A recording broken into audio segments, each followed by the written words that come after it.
Who's the weird guy waving at us?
Christmas in July from McKeon Park as the Harbor Hawks get ready to do battle with the Wareham Gateman. Austin DeCouta, Lincoln Revill here with you. Vice versa. And for the past couple of games, things have just been clicking on all sides. All pieces of the puzzle have really just been falling together for the Harbor Hawks. We've been limiting the amount of runners on base, limiting the amount of free bases that we give up via the walk. And on the other side of the bat, at the plate, we're just getting hits left and right. Last night we had 14 hits against the Orleans Firebirds, and things have just been on fire for the team. Making their debut tonight for the Harbor Hawks is a new pitcher, a left-hander, Elijah Gill. It'll be his first start of the season. He was added to the Harbor Hawks roster a couple of days ago. His real first name is Daniel, but goes by his middle name of Elijah. Yeah, Elijah Gill, originally from Jacksonville, Florida, at Valdosta State. He transferred from East Carolina to Valdosta State, entering his sophomore year. And the Wareham Gateman will be up first here at McKeon Park. Lincoln, who's in the lineup for the visiting Gateman today? Yeah, for the Gateman, starting off in right field is going to be Tres Gonzalez. Sean McLean, the second baseman, will be in the second hole. Owen Diodati will be batting third, followed by Tommy Troy, the cleanup hitter. Kellum Clark in the 5 hole at DH, followed by Yohandy Morales. Jack Brannigan in the 7 hole at third base, followed by Anthony Frechette, the catcher, and Cade Fergus, the center fielder, will be in the 9 hole tonight with Christian Rubeck on the mound. First pitch from Gill is a called strike, 90 miles per hour, and we are underway here at McKeon Park. It's Christmas in July, marking 6 months away till Christmas, I believe it is, Lincoln. That's what they've been telling us. Merry Christmas. It's July, but the weather is very similar to what we get down in Texas on Christmas Day. Actually, past few years it's been in the mid 80s on Christmas Day. I think it's 5 months till Christmas, not 6. The 0-2 fouled off. Yeah, you're right. It is 5 months. It's July now. They lied to us then. Yeah, if it had been last month on, I guess, opening day, then it would have been halfway. Well, either way, it's Christmas in July. Santa's here. We have a fire truck, some snow cones. So got Christmas decorations all around the stadium. The 0-2, a soft grounder back to Gill. He'll flip on to Nick Romano at first for out number 1. 1 up, 1 down. Good pitch there. Good start to this game for Gill. He ended up jamming Gonzalez on that 0-2 pitch. Soft grounder back with the middle and a great first out. Taking a look at the defensive alignment for the Harbor Hawks tonight, it's Gill on the mound, Ryan Proto behind the plate, Mason Greer at third, Kyle Ball at short, Ryan Romano at second, his twin brother Nick at first. The outfield left is Mitch Hardigan, in center is Clark Elliott, and in right is Dom Johnson. First pitch, a called strike to Sean McLean, the second baseman, recently added. He was with Team USA. The 0-1. That's a ball, 1-1. Yeah, tonight, very interesting to not see Caden Rose in there for the second game in a row. We hope everything's okay. Caden Rose, after playing the whole season, he's taken the last 2 nights off. Rose had started the first 22 games in a row. The 2-1 from Gill. That one's flown to deep right field. Johnson's back on the warning track. He takes a step in and makes the grab for out number 2. So Daniel Gill, or Elijah Gill, as he goes by, has retired the first 2 batters he's faced. Strong hit ball there from McLean, opposite field. The wind blowing back towards right field, so it gave him a little bit of extra distance on that one, but a good catch from Johnson out in right field at the warning track. Here comes one of the most dangerous, if not the most dangerous hitter in Cape Cod, Owen Diodati. Leads the Cape in home runs with 7. We've seen him against Hyannis 3 times this season. This is game number 4 against the Gateman. We'll see them tomorrow night as well, here at McKeon. And then we see them a final time, the 6th game of the year between these two, at Spillane Field in Wareham.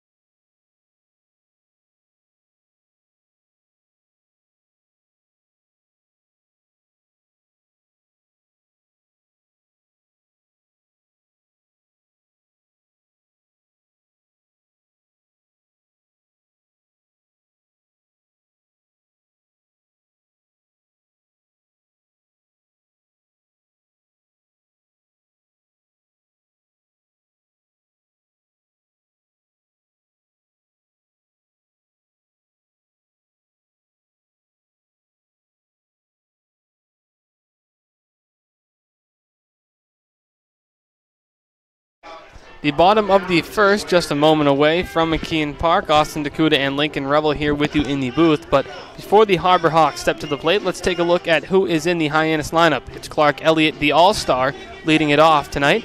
He was named one of the 3 All-Stars from Hyannis, and he's had a terrific season since joining Hyannis. He's 3rd in batting average in the Cape Cod League. Batting second is Kyle Ball, the shortstop. Batting third is the hottest hitter in the Cape, in my opinion, Luke Mann, the designated hitter. He's had 3 homers in the last week or so.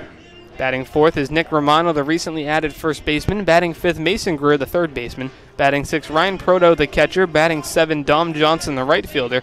Batting eighth, Mitch Hardigan, the left fielder. And batting ninth, Ryan Romano, the second baseman. The Harbor Hawks coming off a night in which they played 13 runners to defeat the Firebirds by a score of 13-1. Yeah, like I said in pregame, everything was clicking for the Harbor Hawks, especially in that game last night. Lots of hits, very good pitching all the way around last night. Just an overall fantastic outing. As mentioned, the Harbor Hawks had 3 players named to the All-Star team, and although there will be no Cape League All-Star game this year, they still did announce the All-Star lineups, or teams rather. Clark Elliott, who you see digging in now from Michigan, was named one of the 3 Harbor Hawks to the All-Star team, along with starting pitchers Adrian Saravo, and I think it's fair to declare Jonas Scalero as a starting pitcher now. Oh, yeah. After 2 dominant outings, so congratulations to Elliott, Scalaro, and Saravo, the Harbor Hawks All-Stars for 2021. Yeah, Scalaro and Saravo have been fantastic, and like you said, it's safe to say that Scalaro is now a starting pitcher. On the mound tonight for the Gateman is Christian Rubeck, a right-handed pitcher. He's had a solid season. Rubeck on the year has made 5 appearances, 1 start, 9 1/3 innings pitched, 8 hits, 3 runs, 5 walks, 11 strikeouts. That's good for a 2.89 ERA.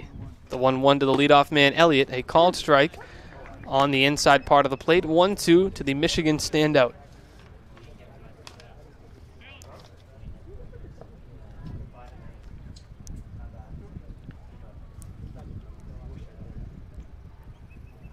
The 1-2. Ground ball back up the middle. The shift is not going to be enough to get Elliott as a diving stop at short by Troy at least stops the ball, but it's in shallow center. So Elliott's going to reach base safely with a leadoff single. Yeah, good stop there from Troy. I didn't think he'd get to that one. I thought that was going to go into center field, but he was able to dive and make the grab. And Elliott, starting off the night on the right note, he ended with a .270 average at Michigan, and he's just kept the fire going here in the Cape. That'll bring up Kyle Ball. Nobody out here in inning number 1. Elliott is a major stolen base threat, tied for the team lead in 2021 at Michigan, and he's 4 for 4 since joining Hyannis. We'll see how aggressive the Harbor Hawks choose to be early on in this ball game. Kyle Ball, the team leader in walks for Hyannis. There's a reason he's in the 2-hole. You've seen him in the 3-hole a couple of nights. He has 16 walks on the season. That is good for the team lead. He's getting on base at a .322 clip. Just waiting for his hits to fall. The 0-1 to Ball. Inside, a called strike. We're seeing the inside strike called early. Yeah, last night we saw a lot of outside pitches called. Tonight we're seeing quite a bit of the inside. See how well these players can adapt here tonight. The 0-2 from Rubeck. Ball lofts that one to center field. Back a few feet in front of the warning track is Fergus, who makes the catch for out number 1. Elliott is forced to retreat to first base. Nice routine out. Good mechanics out there in center field from Fergus. You're taught from a young age to start backing up to the ball, and then once you get too far, then start moving up. Instead, you can run faster moving forward than backwards, as it's said, and just a good out for that first out here. First step is always back. That'll bring up Luke Mann. He's had a sensational season. He's really come around as of late. 3 homers on the year. One of those in last night's ball game, a 3-run shot to put an exclamation point on a Harbor Hawks victory. Mann, 7th in the Cape League in RBI. His 3 homers lead the team, and he's raised his average to .262. Somehow, Luke Mann did not get Cape League Player of the Week. We were both sure that he would get Player of the Week for this past week. He's been outstanding, especially in games of late. Shows you how good the talent around the league is. We'll see if he's in the running this week, as he had a great ball game last night. Bourne Braves, what was it, Dalton Rushing? That ended up getting that Elliott award? goes on the pitch. Mann hits that one high and deep to left field. Diodati's on the warning track, and he makes the catch for out number 2. So Elliott, who started on the pitch, will have to retreat to first base, and there's 2 away. A deep, deep fly ball there from Mann. Thought he might have had his 4th home run of the season, but instead it was just a few feet too short. Good job from Diodati being able to track that one in. 2 away in the inning. That brings up Nick Romano, who made his debut with the Harbor Hawks in last night's ball game.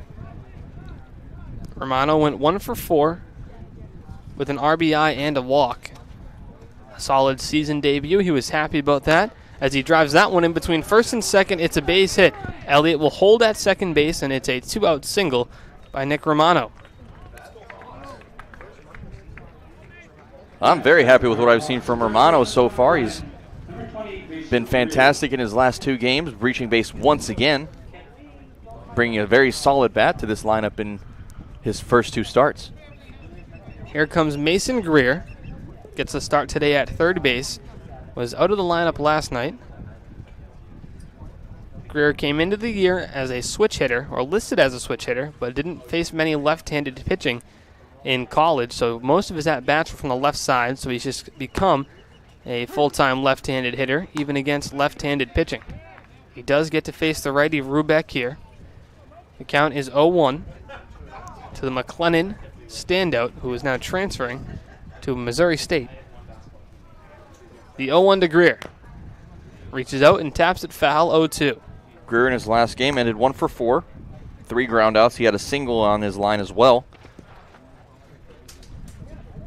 Hoping to start his night with a hit here.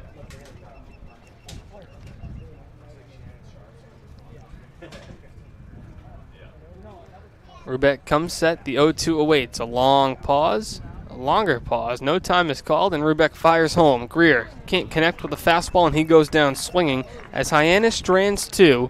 As we head to the second inning, still scoreless on the Harbor Hawks Baseball Network.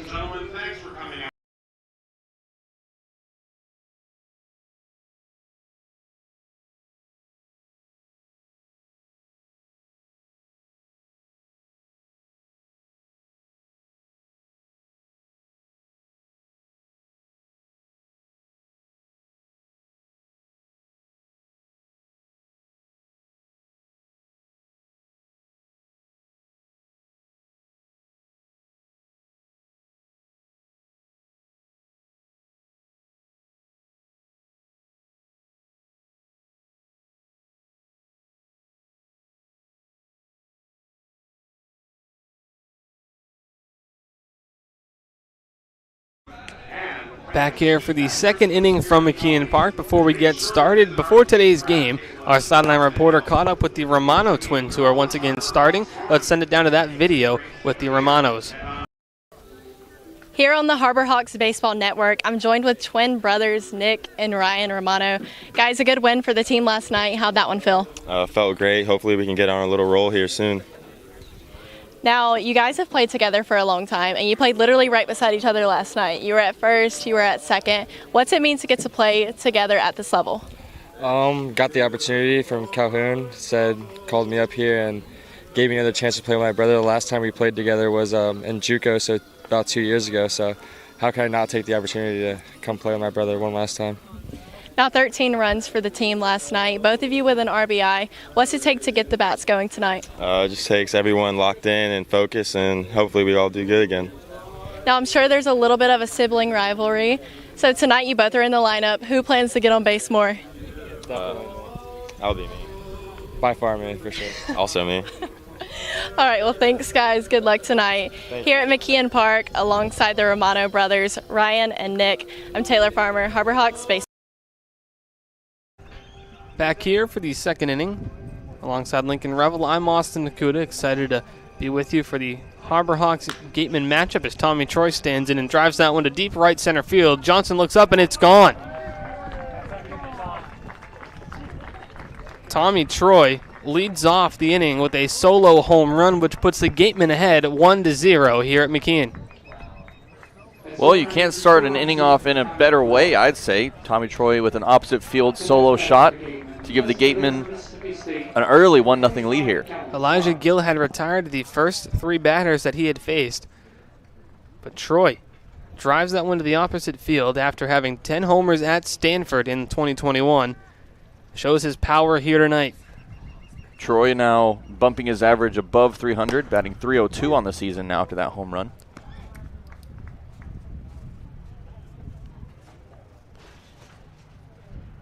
That'll bring up Kellum Clark, the designated hitter.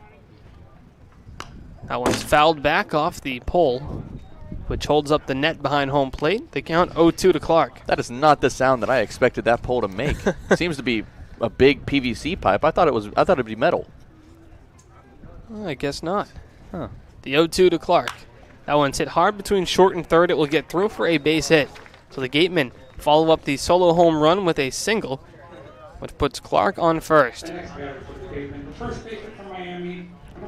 Another good opposite field hit there, and just out of reach from Greer and Ball. Still nobody out now, runner on first. In steps Yohandy Morales, who gets the start at first base, his third start of the year at first base for the Gatemen. Gill takes a look at the runner, Clark, on first, and brings it home as Morales drives that one to right field. It's going to get down for extra bases. They're sending Morales to second. On his way to third is Clark. It's a stand-up double from Yohandy Morales, and the Gatemen have runners on second and third, but still nobody out. Well, 3 straight hits, 2 more runners in scoring position now. Chance for the Gatemen to take a lengthy lead here. You don't want to add, definitely don't want to add 3 runs in 1 inning and have to make that comeback down 3. We've seen it before from the Harbor Hawks, but it'd be ideal if you didn't have to come back from down 3 runs. The Gatemen are coming off of a win against Chatham. Prior to that game, they had lost 6 in a row. Looking to go on a win streak of their own if they can beat Hyannis tonight. The Harbor Hawks coming in have won 2 in a row. They defeated the Falmouth Commodores in Falmouth just a couple of days ago in a 5-1 win. And last night defeated the Orleans Firebirds 13-1 here at McKeon Park. The 1-0. That one comes in and hits Brannigan. So Brannigan will reach base, which will load the bases for the Gatemen. Well, the infield fly roll goes back into effect now. And a big chance for a double play here. All bases are hot. So a chance for some outs, but that first out is going to be very important here. This is a very important at-bat coming from Anthony Frechette. Anthony Frechette gets the start at catcher tonight. No Jimmy Crooks in the Gateman lineup, as Crooks had been one of the best hitters this season. Gets a night off from behind the dish. A big chance here for Frechette to drive home a couple of runs for Wareham. Elijah Gill in his first start looking to work his way out of danger for the Harbor Hawks. First pitch swinging, he fouls it off. 0-1. Frechette on the season, batting .154. Still searching for his first RBI, so this could be a chance for him to pick that up here. The 0-1. That's a fastball that misses, 1-1 the count. Yeah, this will show if Gill has nerves of steel here. Bases loaded, nobody out. A big offensive chance for the Gatemen. Got to get that first out. The 1-1. That misses, 2-1. Ryan Proto, as mentioned, behind the dish tonight. And he's been very comfortable, he says, with all the pitchers on this roster, even the new guys that are coming in. He's caught a couple of bullpens for everybody at least on the team, so nobody that he hasn't seen before, and he feels like he's building a good rapport with them. The 2-1 is a called strike, 2-2.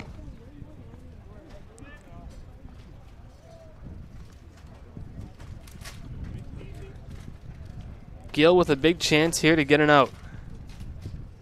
The 2-2 on its way. That one's inside for a ball. The count is full. Nowhere to put Frechette. In danger of walking in a run.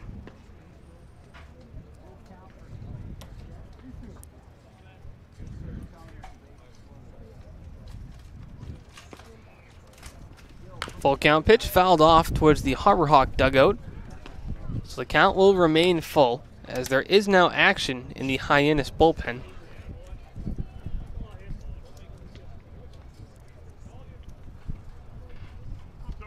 It's Angus McCloskey getting ready to pitch. The 3-2 from Gill. That one's lined softly to short. Kyle Ball backhands it to second for 1. On to first, not in time. It's an RBI ground out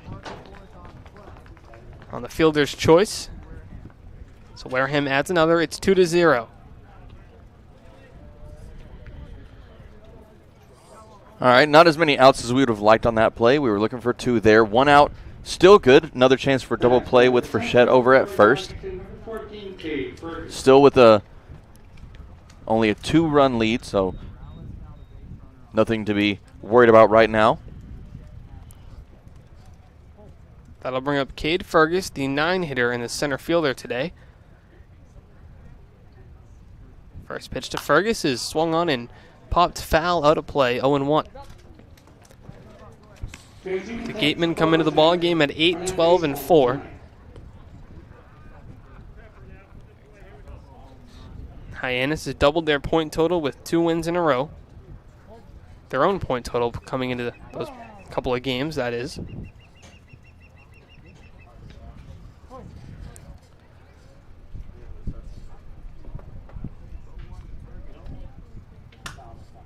The 0-1. Called strike, and Gill is ahead 0-2. Getting close to working himself out of this trouble that he's worked himself into.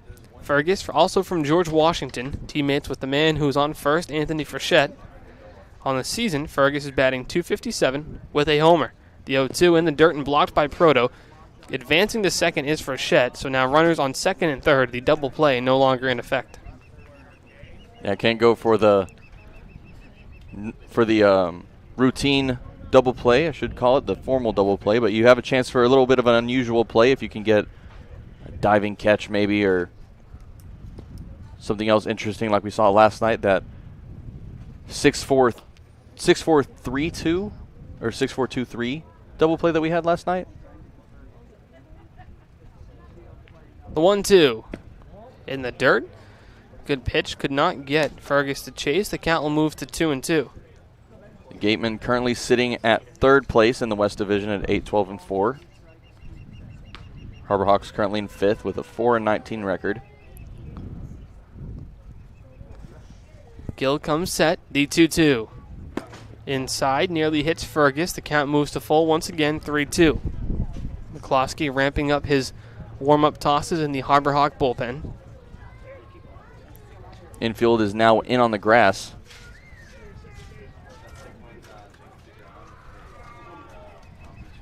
Gill comes set. The 3-2. Grounded foul towards the Hyannis dugout. The count will remain full.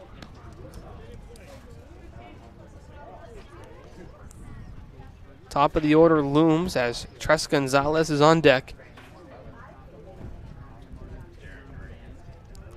Pretty good crowd here tonight at McKeon Park. Austin DeCouta, Lincoln Revill here with you in the booth. The 3-2. That misses for ball 4. That'll load the bases once more and get us back to the top of the order as Tres Gonzalez gets ready to dig in.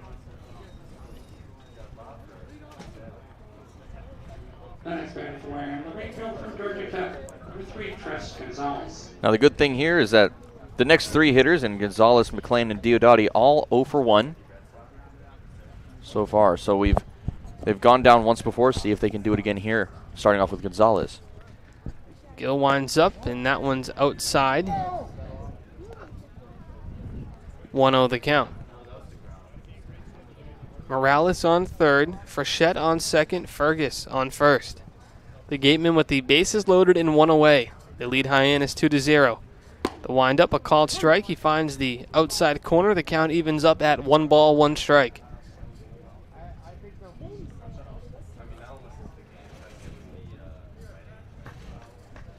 Tres Gonzalez was drafted in the 37th round as that one's chopped down the first base line. Gill can't field it. A run's going to come in as it's now 3-0 for Wareham.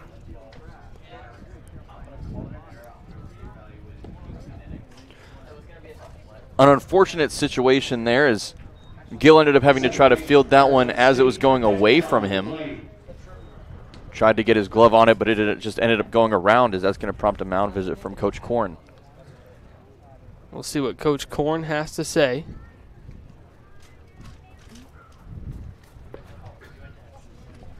Is that one being ruled a hit or an error there? We just got word it's going to be a hit. A hit. A hit for now. Would be an RBI for Gonzalez as well if the hit stands. Bases still loaded for the Gatemen. Sean McLean getting ready to come to the plate. McLean's brother, Matt McLean, spent 2019 with Wareham, was a standout and All-Star, the All-Star Game MVP. And most recently, Matt McLean in 2021 was drafted 17th overall by the Cincinnati Reds, a first-round pick. So Sean McLean hopes to follow in his brother's footsteps. He's off to a good start with the Gateman. Batting .333 in 4 games. He has 5 hits and 15 at-bats, including a home run, 3 RBI. McLean has a big spot here. Bases loaded, 1 away. The Gatemen already have 3 runs home in the inning. First pitch, a fastball and a called strike, 0-1.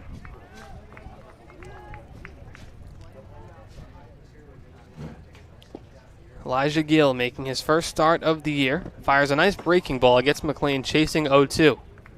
Seems like every time Coach Korn heads to the mound, the at-bat or 2 after that are terrific for the pitchers. Mm-hmm. He knows how to make adjustments with them. Yeah, I'm telling you, he's a good motivational speaker. Knows what's going on with his pitchers, and he knows how to make adjustments to his staff. The 0-2 from Gill. That one hits McLean, and that'll bring home a run. That one comes in and hits him on the arm or the shoulder. Frechette will come home on the hit by pitch. Bases will still be loaded.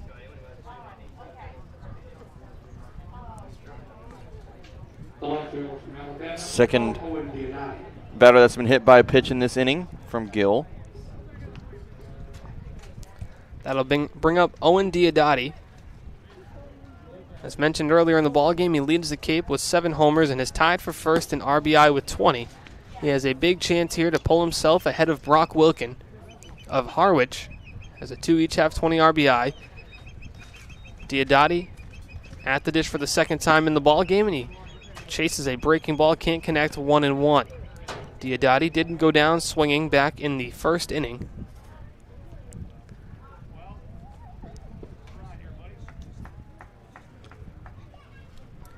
The 1-1. Breaking ball tapped back to the mound. It goes by Gill to second for 1, on to first, not in time. They do get an out, but another run does come home for Wareham. It's 5-0 Gateman.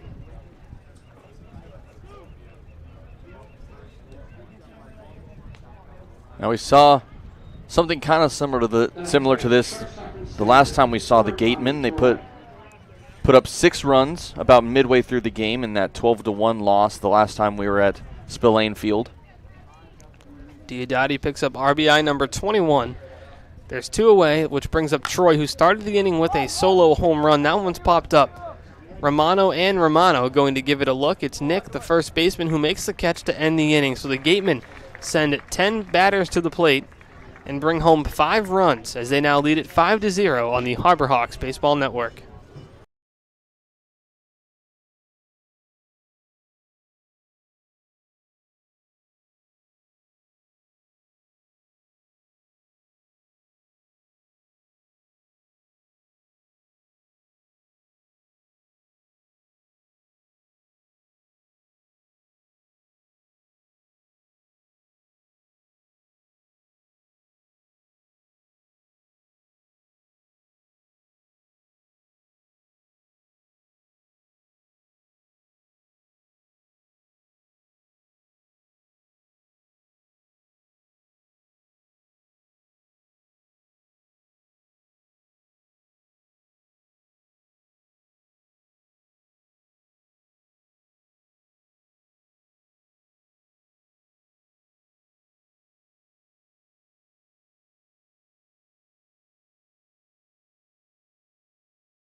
Bottom of the second coming up here in just a moment as the Harbor Hawks look to tie things back up. I guess that's the goal, Lincoln, after the Gatemen bring 5 runs across in the top of the second. Hyannis would like to respond here, get themselves back in the ballgame. They did find themselves down against Harwich 8-0 last weekend, and they were were able to battle back, make it a close game. The final score ended up being 15-12. Hyannis is a very resilient ball club who has been hitting the ball much better as of late. They did have a pair of singles in that first inning, but unfortunately stranded the runners as Proto hits that one hard on the ground to short. Troy is there. The throw across the diamond is picked at first. Great pick by Morales for out number 1. Yeah, beautiful pick there from Morales over at first.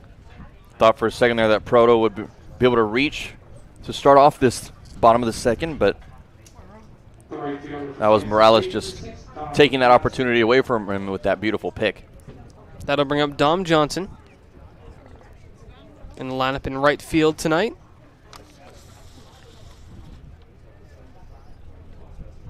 One for 4 with a single, or one for 5 that is, with a single and a run scored.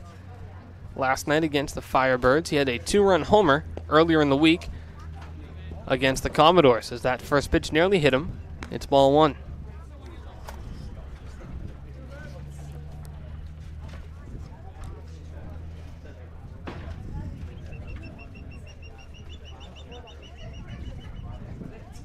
The 1-0. That misses. It's 2-0 here. Rubeck on the mound for the Gateman. Allowed 2 base runners in the first. Was able to end the inning on a Mason Greer strikeout. Behind here to Johnson, 2-0 the pitch. Flies that one to right field. Gonzalez has a long way to go, but he drops it. It's off his glove. Gonzalez can't make the catch.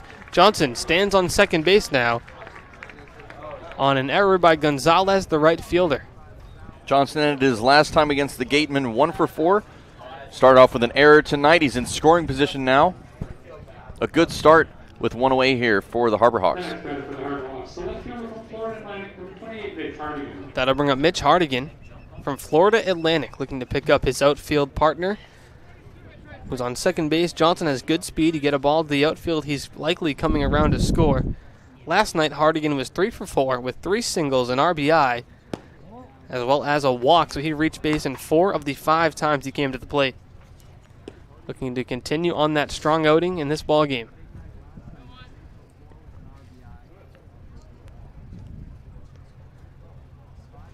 Rubeck, a long pause on the mound.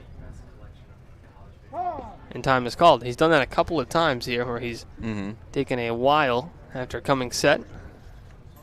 Definitely makes it difficult for the base runners to get a good gauge on when they could try to swipe a bag. The 1-0. 2-0. A good pitch. Barely missed. Not sure if that missed low or outside or where, but it looked like a good pitch from him. Hyannis looking to try to cut the deficit down after Wareham got 5 in the top of the second. A called strike to Hardigan, 2-1 the count. Austin DeCouta, Lincoln Revill here with you in the booth on the Harbor Hawks Baseball Network as Hyannis home tonight for Christmas in July here at McKeon Park. Special night with Santa, some 50-50 raffle gift-wrapped presents. The 2-1 is chopped to first. Going to be a tough play as Morales flips on to Rubeck covering for out number 2, and Rubeck got over there in a hurry. Figured with Hardigan's speed it would be closer than it was, but Rubeck on the mound apparently has some good speed of his own. Yeah, and like you said, thought it'd be harder than they made it look, but still, Hardigan did his job. He extended the runner with Johnson now at third base. Chance for Romano to put a dent in that 5-run deficit here. Ryan Romano back in the lineup once more. Started the last handful of games. Last night he was at second. In the ball game, he was 0 for 3 with a sac fly RBI. He also scored a run. Looking to pick up Johnson on third. The 0-1 is chopped foul. 0-2 the count. If you're just joining us, Taylor Farmer, our sideline reporter, did interview the Romano twins for Hyannis before the game. We aired that earlier in the broadcast, but if you missed it, we will have it on our YouTube page at some point today. Romano behind 0-2, the pitch from Rubeck. That misses, 1-2 the count. 93 on the fastball. Rubeck showing good velocity early in this ball game.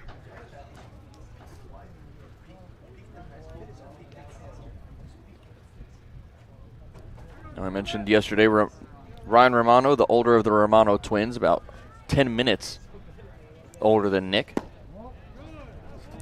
Count is now 2-2. As the lights come on here at McKeon Park, it started as a pretty sunny day. There are some clouds, but still relatively sunny. The sun poking out. Just a few minutes left of sunlight here as it's about to dip down behind the high school. 2-2 with 2 away. The pitch from Rubeck.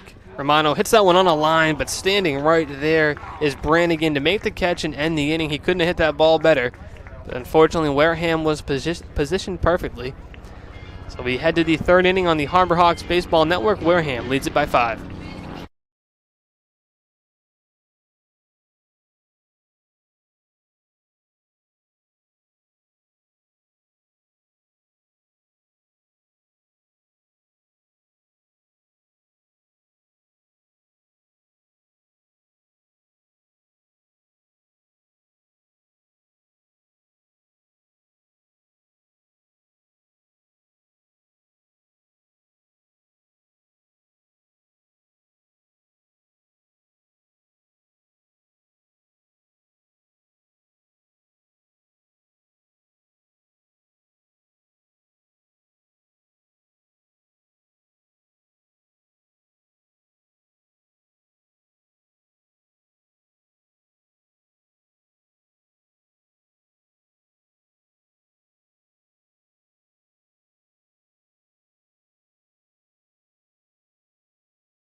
Third inning about to begin here from McKeon Park. Austin DeCouta, Lincoln Revill in the press box that overlooks Judy, Walden, Scarafile Field as the Wareham Gateman have jumped out to a 5-0 lead after 2. New pitcher on the hill for Hyannis is the right-hander Angus McCloskey. McCloskey from Pace University has had a solid season for Hyannis. He's 1-0 with a 2.57 ERA. He's given up 7 runs, but just 2 earned. Unfortunately, the Harbor Hawks defense have struggled behind McCloskey. Kellen Clark will lead it off for the Gatemen. It's Clark, Morales, Brannigan, Doo-Up for Wareham. I will say, the games lately, the past couple of games, our defense has really been pretty solid. We've been very minimal on the amount of errors that we allow, so looking forward to see what they can do for him here. Angus McCloskey coming off of Tommy John surgery. He did not pitch at Pace in 2021. He talked about the rehab process and how it's much different. He was delayed pitching. He was supposed to pitch after 4 months after the surgery, but did not throw until 6 months after due to COVID. So his whole process was backed up. He said the rehab process for relievers can be much more different than starting pitchers. The 3-0 misses for ball 4. Starters have to build up to go 6 innings after Tommy John at some point. They continue to work up, but for McCloskey, he has to stay on top of his rest, his rehab, because he's pitching sometimes every other day. Now, you said that for a lot of pitchers, the recovery period is 4 months? No. That's when you first start to throw. Oh, okay. I thought you were saying like he was throwing bullpens after 4 months, and I was really surprised. That was a really fast recovery. Well, there. even if you're throwing bullpens, that's still not a recovery. Well, yeah, no, not because it takes about a year. So he said, after 4 months you're going to start to throw a baseball again. Yeah, but he didn't start until 6 months. Okay. Pickoff move to first. Diving back safely is Clark. Handy Morales doubled and scored in the second. Finds himself up here, ahead in the count 1-0 against McCloskey. That misses. Now the count is 2-0 as McCloskey struggling to find the zone a bit here. 6 straight balls out of the bullpen.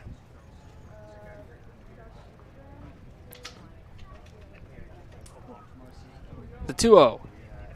That misses, and it's 3-0. That'll prompt a... Thought Proto for a second was going to go visit with him. Just walked out in front of the plate. Might see a visit after this at-bat if it results in a walk. Mm-hmm. There is action in the Harbor Hawk bullpen. Another right-hander getting loose. The 3-0. That's a called strike, 3-1. That's the first recorded strike of McCloskey's outing tonight. After that first one, he can see if they start to come for him. See if he can find that groove here.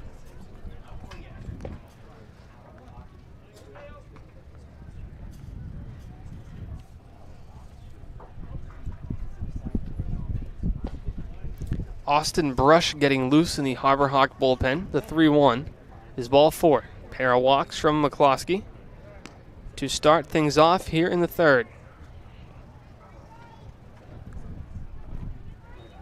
The biggest thing is limiting the free pass, which has been why the Harbor Hawks has been able to get a couple of wins in a row, but unfortunately here, a couple of walks issued, and that prompts the mound visit from Coach Korn, the Harbor Hawk pitching coach.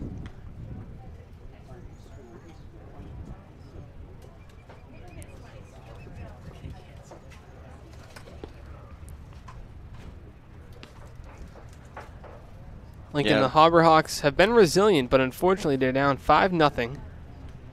And the Gatemen are threatening again. Yeah, and like you said, we've been able to limit the walks recently, but here in the third, that was Morales as the 5th batter allowed with a free ride, 3 by way of the walk, and 2 have also been hit. So it's very, very important to be able to limit those walks, and as I mentioned before, more than 5 walks, you don't want to see any more than 5, because usually that's not a good sign for the outcome of the game, as we've seen. And we're already at that 5-walk limit, so we'll see if we can limit the walks from here on out. As mentioned, McCloskey missed nearly his entire 2021 season at pace. Just made 1 appearance. He didn't really consider it pitching, he said. It was just trying to get on the mound, but this is really the first time that he's pitched.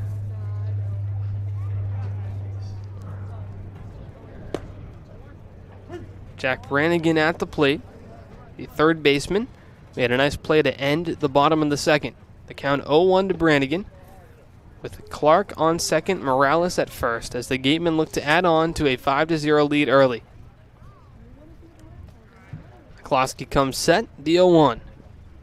Fastball inside, swung on and missed, 0-2. Good pitch there and a good bounce back, and once again, immediately following a Coach Korn mound visit, McCloskey comes back and fires a pair of strikes.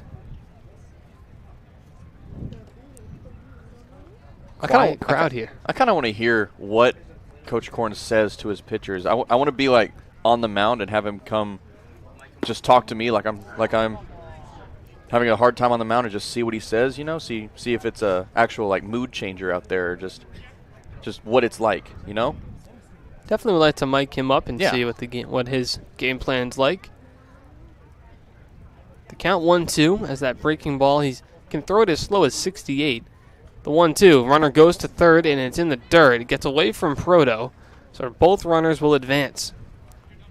Yeah, that ball in the dirt took Proto's glove off, ended up rolling back behind him a bit, allowing both runners to advance. Stolen base for Clark going to third. The wild pitch will get Morales to second. 2-2 now to Brannigan.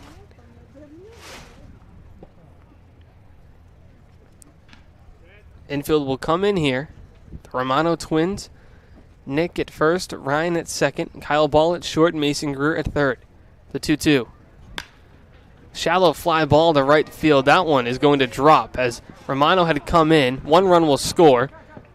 They'll hold Morales at third, and it's a RBI single off the bat of Jack Brannigan. And that's just an unfortunate result of bringing the infield in. Yeah, it is. If the infield had been at that normal position, that would have been a pretty easy play for Romano to grab. It landed just a few yards out of the grass, so little hop, step, and a jump, and Romano would have had the grab, but because he was in on the other end of the dirt, that allowed it to drop for that base hit there. Unfortunately, that will bring an end to Angus McCloskey's day as we have a pitching change here in Hyannis. We'll be back in just a moment as Austin Brush makes his way to the mound on the Harbor Hawks Baseball Network.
Back here for the remainder of the third inning, the Gatemen have already scored 1. They have runners on first and second as Austin Brush makes his season debut and is welcomed by a ball in the gap by Frechette. 1 run scores. They are waving around Brannigan from first. The throw is cut off by Kyle Ball at short. It's a 2 RBI double for Anthony Frechette, who now has 3 RBI on the night. Not the best start to Brush's debut here in the Cape, but still early in his outing. That 2 RBI double. Neither run will be credited to him, but not a good start for this inning for the Harbor Hawks defense, looking to bounce back here. 8-0 now, the Gatemen lead.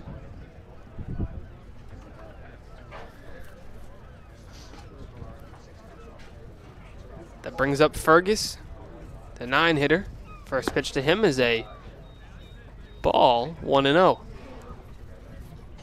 Beautiful pitch there from Brush, just barely missing outside. Brush, the right-hander from Dayton, just missed being on the same ball club as his Dayton teammates Marcos Pujols and Mariano Ricciardi. Ricciardi drafted by the Oakland Athletics. That's why he's no longer with Hyannis, as that one is lined to left field for a base hit. They'll hold Frechette at third. A nice throw by Hardigan. We'll hold Fergus at first, and there's runners on the corners now with still nobody away. Ripped ball there from Fergus for that single, and we're back to runners on the corners just before that 2-run double from Frechette just a few moments ago. Austin Brush has an older brother named Addison who refs professional minor league hockey. Wow. You know, back in a couple years ago, I had a little goal to become I've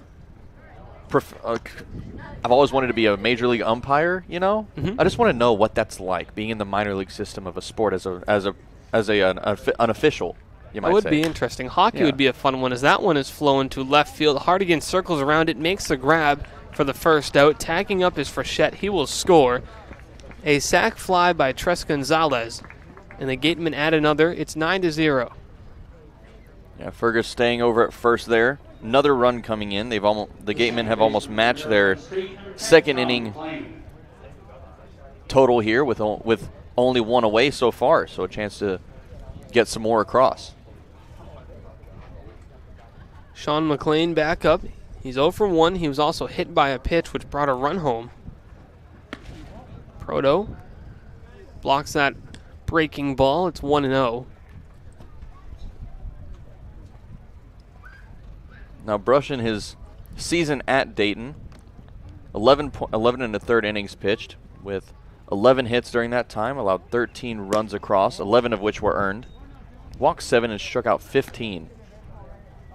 Good strikeout numbers. The 2-0 to McLean. Fergus on first. The pitch is a fastball up in the zone, 3-0. 9-0 Wareham here in the top of the third.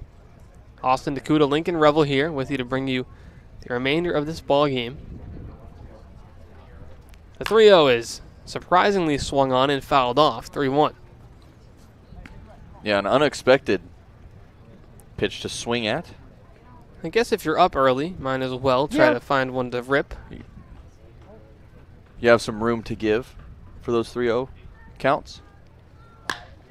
That one is skied to center field. Elliott circles back, makes the grab, and there's 2 away.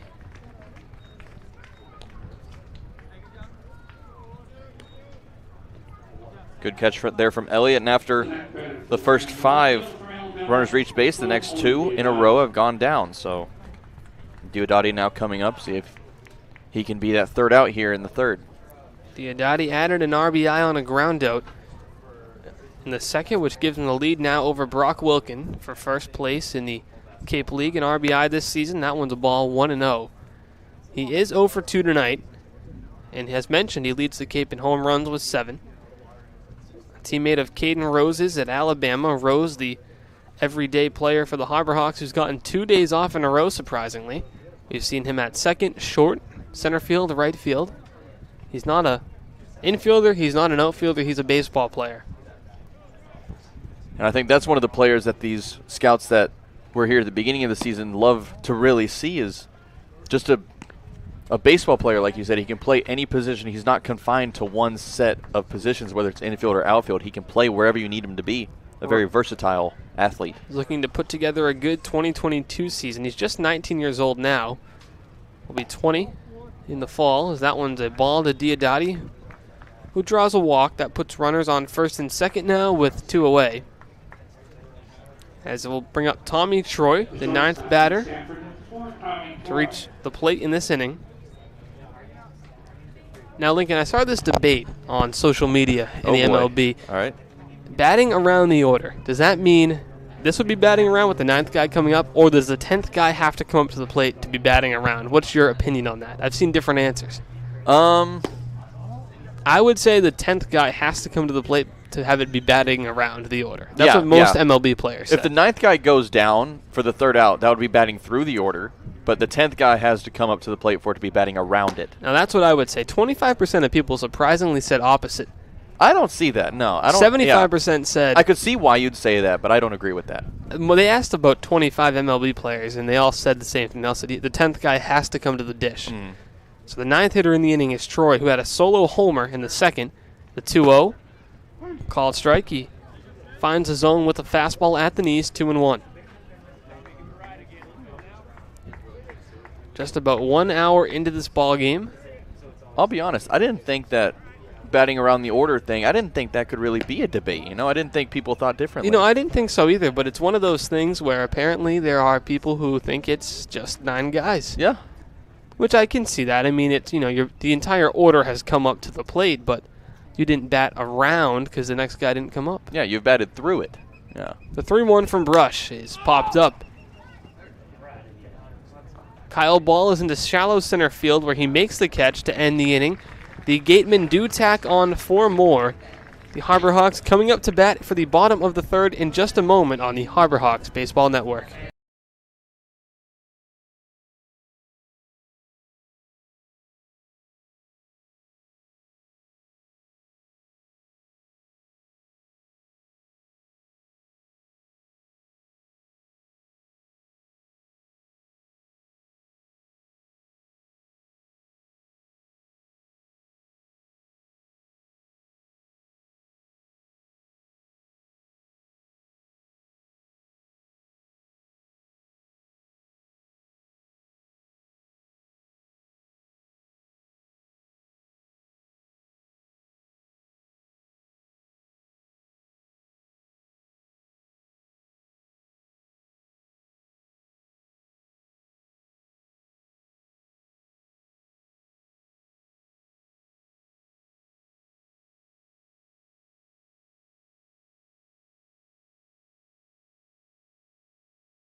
Back here for the bottom of the 3rd. Before we get underway, a word from our sponsor, Curry College. Curry College is where you go to become anything you want. Curry prepares students to engage in successful careers with learning beyond the classroom. Explore undergraduate programs including new majors in sport and recreation management, graphic design, marketing, and computer science online at www.curry.edu. I wish I would have known about Curry College whenever I first started out. It sounds like a great place to go. Could be. Yeah, I don't know. Based on the reads that we've had all season long, it sounds like a good place. I don't know too much about it. I don't know either. I've never heard of it. I think it's named after...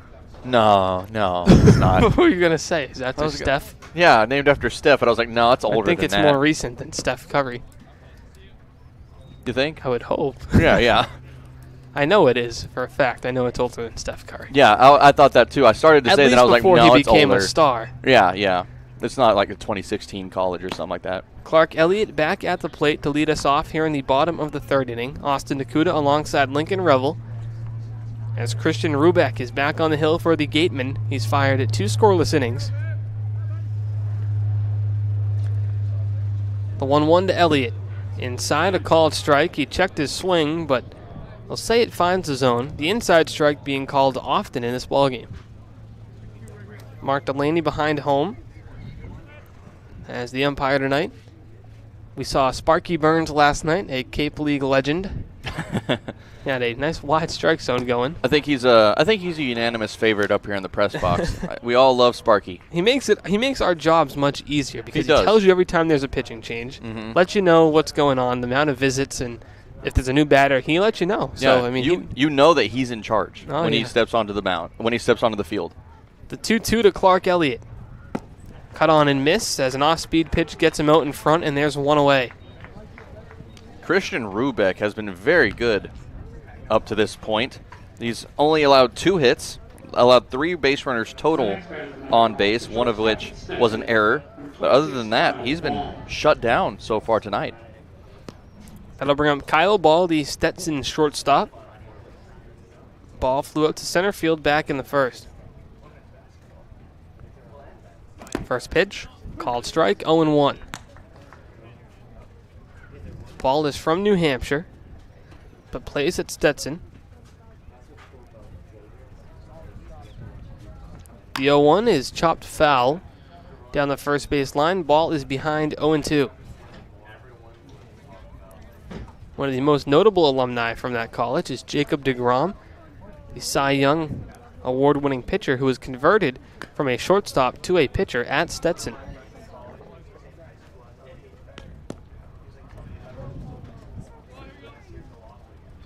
The count 0-2 to Ball. One away here in the inning after the leadoff strikeout.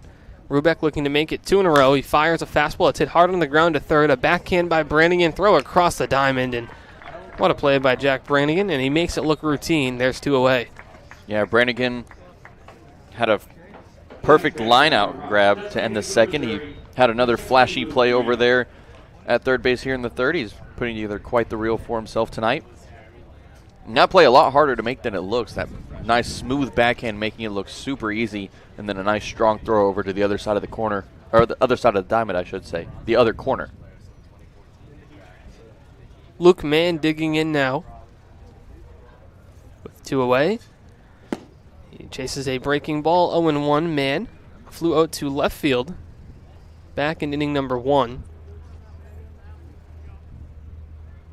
Now, Austin, I have a quick question for you after this pitch comes across. Swung on and missed, 0-2. Now, going back to Jacob deGrom, if you had to choose one award, do you think that this year he'd get the MVP or the Cy Young? I think if he wins the MVP, he has to win the Cy Young. I don't see you being able to name him the most valuable player in the league without saying he's the most valuable pitcher. Yeah, definitely not. So yeah. I think I'd give him. It's tough. I mean, I as much as I want him to win MVP, and I think he's dominant, he only pitches once every 5 days, and he's had a couple of injured list stints as well. I mean, not to take anything away from his greatness, but I think there's some guys out there who are going to play 155 games. Yeah. That may be a little bit more valuable. Not to say pitching isn't valuable. The 2-2 to Luke Mann, chopped foul. But, I mean, I have to give him the Cy Young, no doubt. Yeah. Now, the MVP is tough for me. I think if he continues this season, it's hard not to give him the MVP, but a little part of me does say, well, he's not pitching, it's once every 5 days now. Yeah. And he has been hurt. He's on the IL right now. So we'll see. The 2-2 is swung on and missed.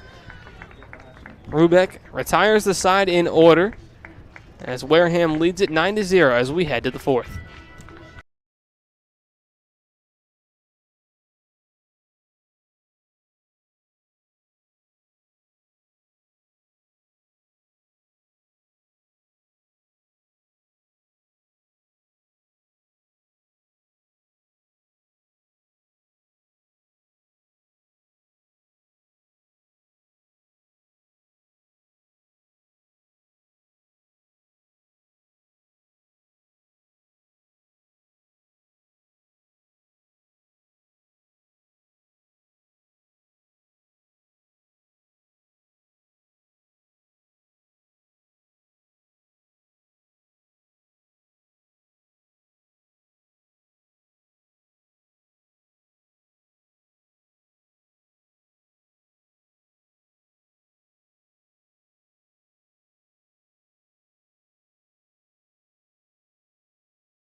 Fourth inning here from McKeon Park. Austin, DeCouta, Lincoln, Revill overlooking Judy, Walden, Scarafile Field as we bring you the rest of this ball game between two Western Division rivals, the Harbor Hawks and the Gatemen. Wareham has got the best of Hyannis this season and in this ball game, unfortunately. The Harbor Hawks, however, coming off of back-to-back wins. The 0-1 is in the dirt as Austin Brush is back on the hill now. Enters his second inning of work. He came in relief of Angus McCloskey. Kellum Clark due up here to lead us off in the fourth. Clark, Morales, Brannigan. As that one misses 2-1. Clark led off the top of the third with a walk, a run scored, a stolen base during that inning. The 2-1. Can't connect. 2-2. Now, okay, Austin. At the end of last inning, we talked about Jacob deGrom, you know? So, on the other end of that, do you think that if he stays healthy throughout the season, do you think that Shohei Ohtani on the AL side, do you think he'll be awarded MVP and Cy Young as well? I don't know about Cy Young because, I mean, his pitching stats are good, but I think you have a couple guys who are a little bit better this year. Lance Lynn's been terrific for the White Sox, just to name one. It's disappointing that Lynn ended up leaving the Rangers. It is for you. Clark goes down swinging for out number 1, which brings up Morales, but I think Ohtani has to win MVP. Yeah. Just because of the fact that he's your leader in home runs. He's on the mound with a less than – his ERA was under 3.5 last time I checked. Good strikeouts. He's pitching enough innings. I mean, even if he didn't lead the league in home runs and he was, in the middle of the pack, for a guy to be able to do both, at least at an all-star level, is incredibly impressive. Yeah. And I think merits an MVP award. Now, I'm wondering, has it happened before where both the AL and NL, the Cy Young and MVP have been the same person? Has that ever happened before? That's a good question. I just thought of that. Do you mean like if DeGrom wins Cy Young and MVP, and Ohtani wins both? I don't know. That's a good question. I remember a long time ago, Steve Bedrosian of the Phillies, a closer, won MVP and Cy Young that year. But I don't know who would have won it for the AL. Let's see if I can find it here. We're a little young, Lincoln. We don't have as much history background between the two of us. Yeah, definitely not. No. Ryan Proto shaking up a bit after that foul ball. He's all right. Good to see. I mean, I have a good enough knowledge of baseball, but I can't tell you, a lot of the guys who won awards in the 80s or the 70s. Yeah, definitely not. No. Before our time. Just a bit.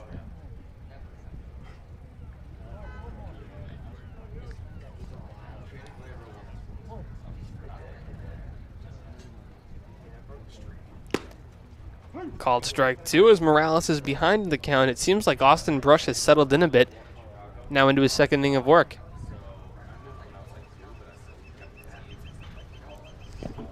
One-two is a breaking ball. At 77, the count is 2-2.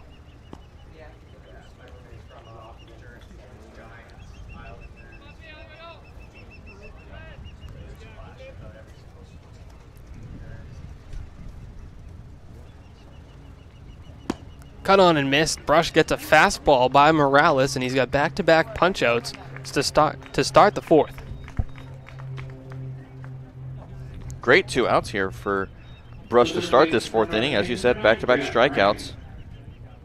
I made a mistake with Steve Bedrosian. He was just a Cy Young, but he was a closer. That's what I was thinking of. I wasn't thinking of MVP. Bedrosian won Cy Young as a closer, which doesn't happen often. Yeah. He did get MVP votes, but didn't win. But has there been a pitcher who's won MVP? There has, right? I think there was one a few years ago, I think. I was thinking of Bedrosian as the closer winning Cy Young, which is equally impressive, which doesn't happen too often.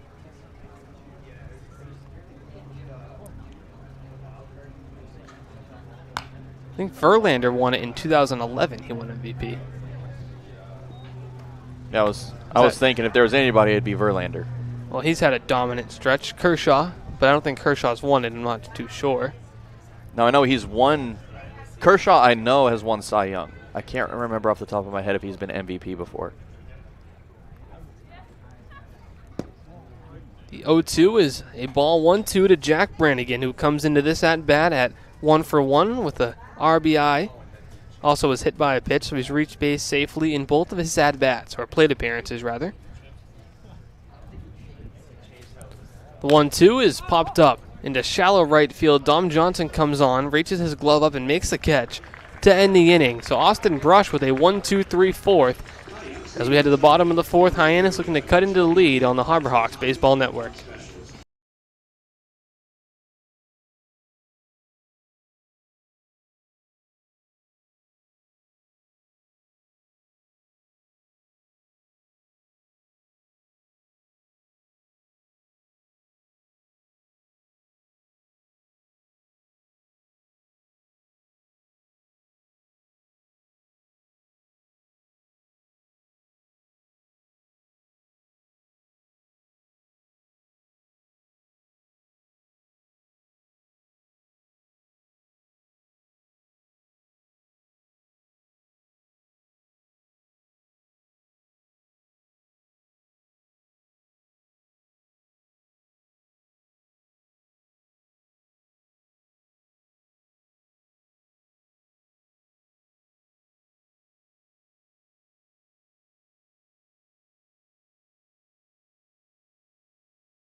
Nick Romano set to lead us off here. It's Romano, Greer, Proto, 4-5-6 for the Harbor Hawks. Austin, DeCouta, Lincoln, Revill in the booth. As Christian Rubeck is back on the mound for the Gateman. Rubeck has not allowed a base runner since Nick Romano, actually, back in the first inning. A man did reach on an error. I wouldn't count that as a base runner against Rubeck, though. No, yeah, not against him. Didn't no. retire him, but I wouldn't say he allowed a base runner. We did some more digging on the MVP conversation, and the question that was posed was, has the AL and NL MVP and Cy Young been the same person? So as in the person in the NL won Cy Young and MVP, and AL won Cy Young and an MVP during the same year. And Lincoln, there is an answer to that. It has happened. Yeah, it's happened one time in 1968. It was Denny McLain from the Detroit Tigers and Bob Gibson of the St. Louis Cardinals. Well, that makes the awards a little easier for MLB. Yeah. The MVP and Cy Young go to one guy in the NL and one guy in the AL as well. Just here you go. Lots of hardware for you. McLain during that 68 season with his historic 31-win season. You won't see that again. No, ever. definitely not. 2-2 to Romano is inside. That does hit him. It got a piece of his shirt. And I think that one also may have clipped him on the hand as well a little bit as he ducks out of danger. But Romano does reach base safely for the second time in the ballgame on a hit by pitch this time, which brings up Mason Greer. Yeah, and it also, that little research also answered one of my own questions about has Clayton Kershaw won it, and he has in 2014. He won NL MVP and Cy Young Award. Now, Clayton Kershaw, actually a graduate of Highland Park High School down in Dallas, Texas. I been working for the Scots for the past couple of seasons on their baseball play-by-play, so it's very, it's humbling almost to be calling at the same park where Clayton Kershaw pitched in high school. Must be a historic ball field. Is the field named after him at all? No, it's not. The ball field, actually, so the Highland Park, the mascot is the Scots. The ball field is named Scotland Yard. Ah, It's very, very cool. It's pretty cool. interesting. Yeah. 1-1 the count to Mason Greer. And Greer, speaking of MLB players, his dad, Rusty, former star for the Texas Rangers. Greer was also drafted once. He was drafted in 2019 by the Arizona Diamondbacks. So you might be looking at a future MLB player at the dish right now for Hyannis.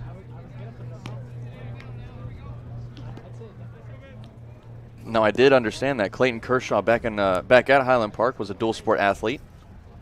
Now playing for the Dodgers. He played football along with notable QB Matthew Stafford. Ground ball to second. Slow chopper, no chance at 2. They'll just take the out at 1. Good play by McLain to wait back on it and get the out at first. Romano does move up into scoring position. Yeah, Greer doing his job there, advancing the runner to second. Now a runner in scoring position. And that ball was slow enough to where McLain could get the one out at first, but luckily Romano was able to escape getting put out, and now he's just closer to scoring that first runner for the Harbor Hawks. That'll bring up Brian Proto.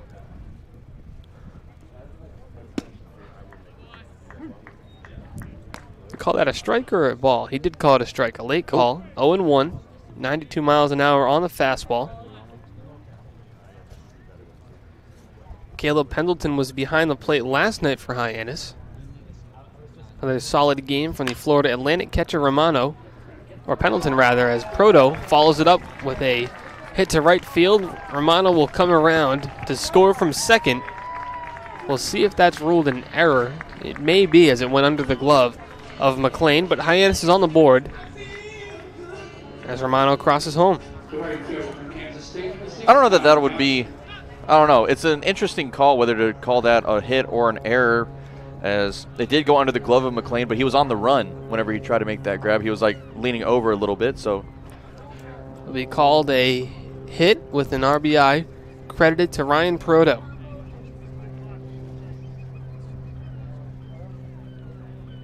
Nick Romano scores from second as Dom Johnson is back to the plate. He reached on an error by the right fielder Tres Gonzalez.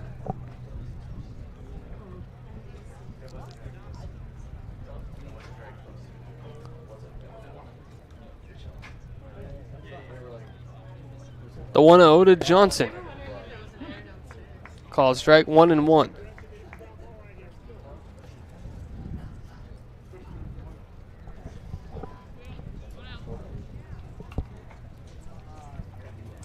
One with one away. Dom Johnson, the future Kansas State outfielder, as he transfers there from Oklahoma State.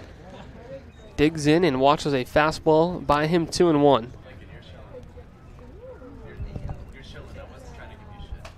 Two one out.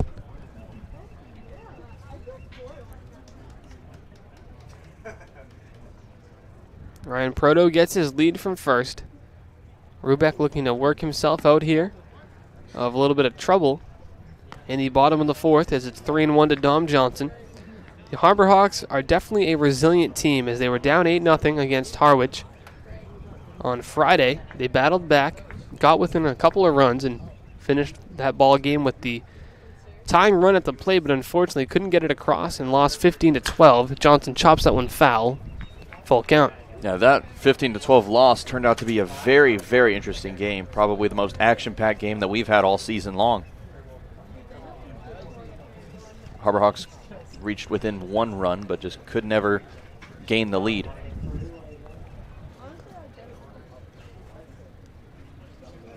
Johnson hits that one to short. This could be two. On to second for one. Barehand by McLean. The throw to first, not in time as Johnson runs well. Impressive play, but risky play to barehand that ball. They do get one out. Yeah, fantastic out over at second. A good barehand there from McLean. And that shows just how fast Johnson is McLean probably saved about a half a second by barehanding that instead of picking it out as a glove. And Johnson still beat it out by about a full step. Mitch Hardigan digs in. Johnson's off on the pitch. Hardigan swings at that one, flies it to relatively deep center field. Fergus is back on it. He makes the catch to end the inning. The Harbor Hawks do get a run across. It's 9-1 Wareham as we head to the fifth on the Harbor Hawks Baseball Network.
Top of the fifth inning ready to begin as Austin Brush is back on the hill for his third inning of work out of the Harbor Hawk bullpen.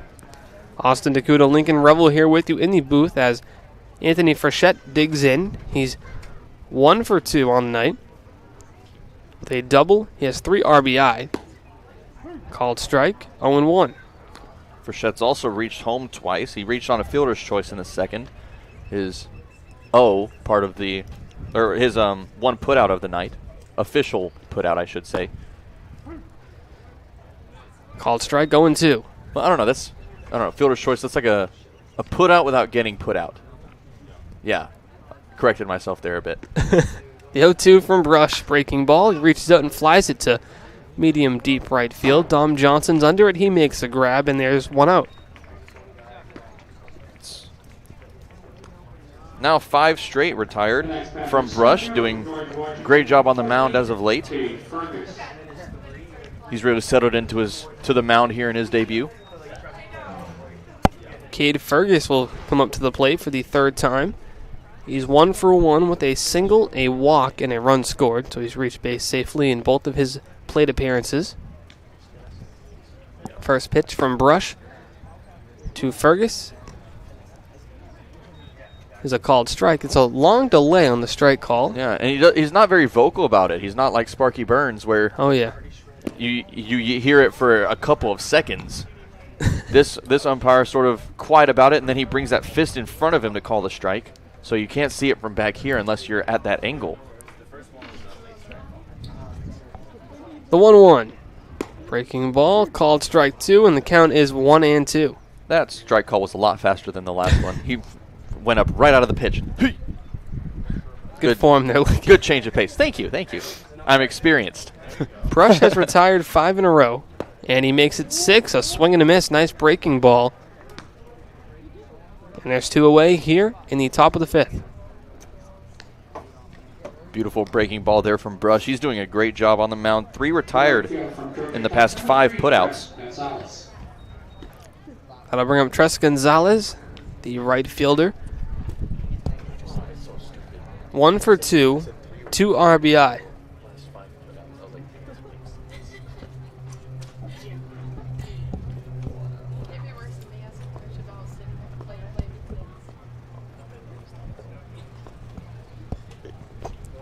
Two away here in the top of the 5th. Gonzalez in the leadoff spot tonight for Wareham has done a good job bringing home runs with a pair of RBI.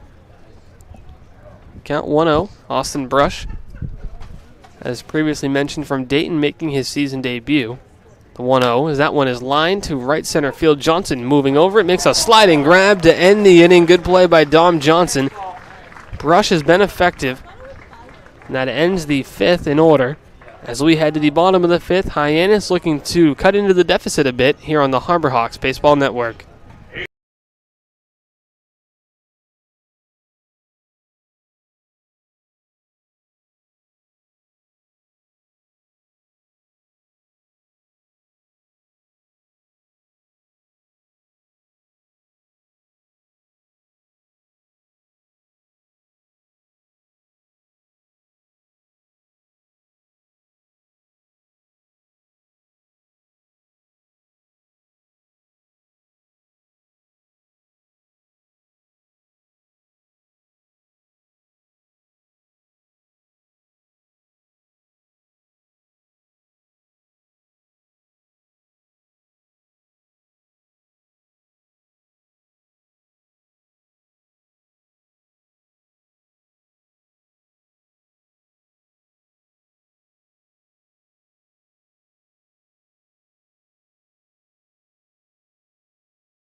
Back here on the Harbor Hawks Baseball Network for the bottom of the 5th inning. Before it gets started, I'm going to pass it over to Lincoln Revill, who's going to take over the play-by-play duties the rest of the way. Lincoln, go ahead. It's all yours, I guess. Thank you very much, Austin. A fantabulous job. Fantabulous, thank you. Yeah.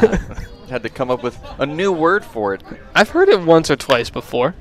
That one, first pitch to Ryan Romano's lofted out towards left field. That's going to be Diodati coming underneath it to make that grab for out number 1.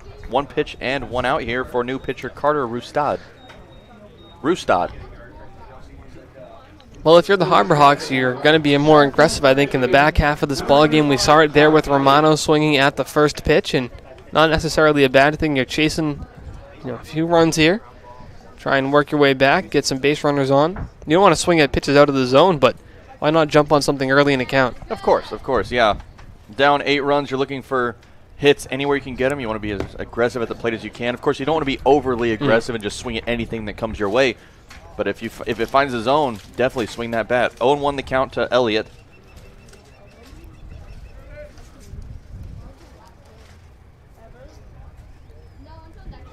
Elliott and Ball, and the one Elliott now at the plate. Ball on deck. 2 of the most consistent batters at getting on base. Elliott with the team high 408 on base percentage. Kyle Ball not too far behind him at a 322. Count goes now to 2 balls and 1 strike. Elliott, his batting average has gone to a 333 now. Yeah, coming into the game, he was 3rd in the Cape in batting average. That one's popped straight up towards the middle of the infield. That's Troy calling everybody off to make that grab for out number 2. 2 up and 2 down so far with Kyle Ball stepping up to the plate. Just got under that one a bit, did Elliott. And unfortunately, the Gatemen have a very solid defensive infield, so those are plays that are very routine to them.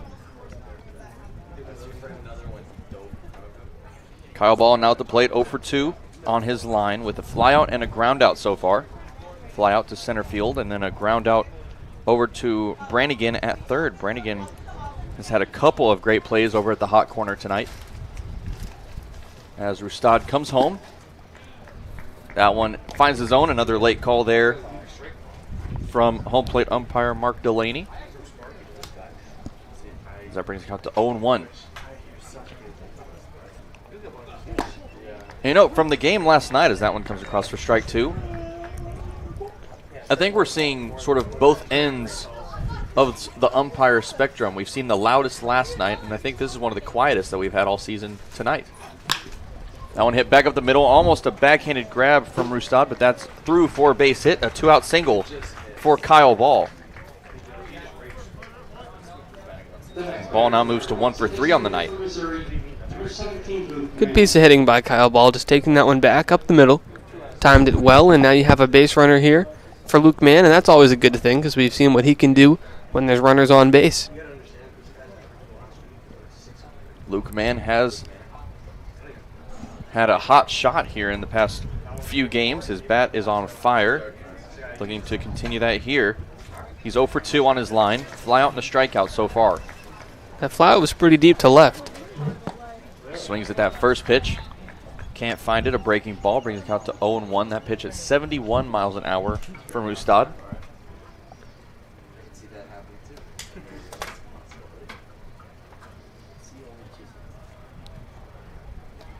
Carter Rustad coming from the University of San Diego. As that 0-1 pitch, another breaking ball. Is a called strike. Man tried to check his swing, but I don't think he could do it as that brings the count to 0-2. The breaking ball's been a tough pitch to hit from Mann tonight. Been keeping it low in the zone. The 0-2 to Mann. Breaking ball, called strike 3. It finds the outside corner as the Harbor Hawks go down. No runs on 1 hit. We head to the 6th. Harbor Hawks trailing 9-1 on the Harbor Hawks Baseball Network.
Top half of the 6th, Austin Brush continuing his outing.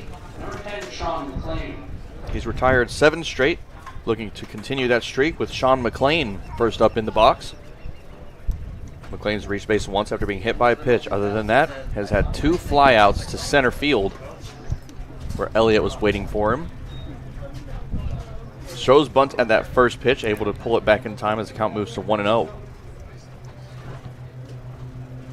I've been impressed by Brush on the mound today, Lincoln. He's done a good job in this ball game and been effective, putting up a couple of zeros the last couple.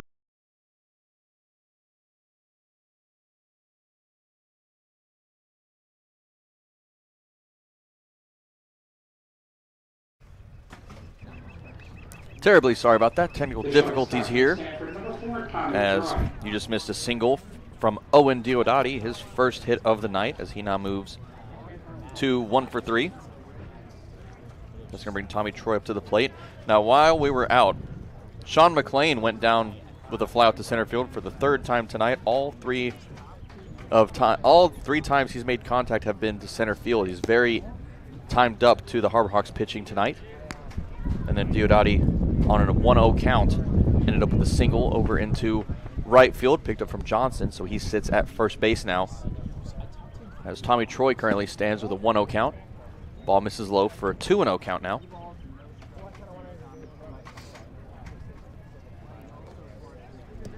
Double play is in order here with 1 away. Good chance to turn one with that quick-handed middle infield of Ball and Romano.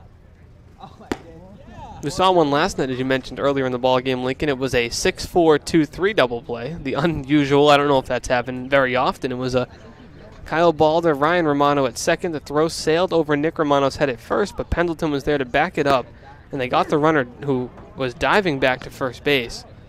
Yeah, that runner ended up colliding with the first base umpire in that game.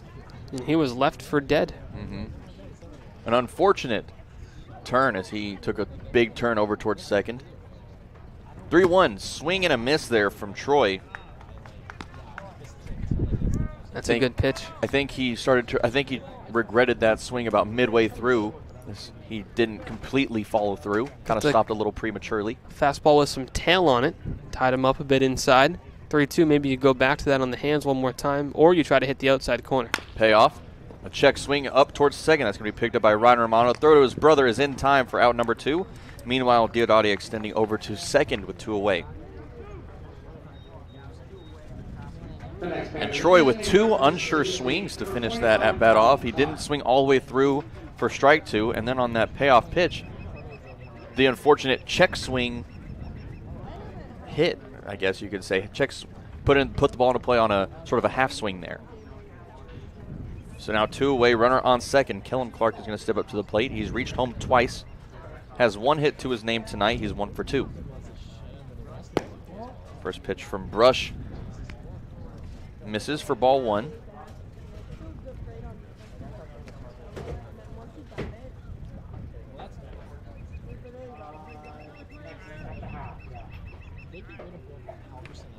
Now Brush has been good tonight. He came in the 3rd. Retired that last out. Well, actually retired all 3 outs in that 3rd inning. And since then has only allowed one runner on base since that 3rd inning. 2-0 misses for a 3-0 count now. Clark at the DH spot for the Gateman here tonight. Seen him at first base this year.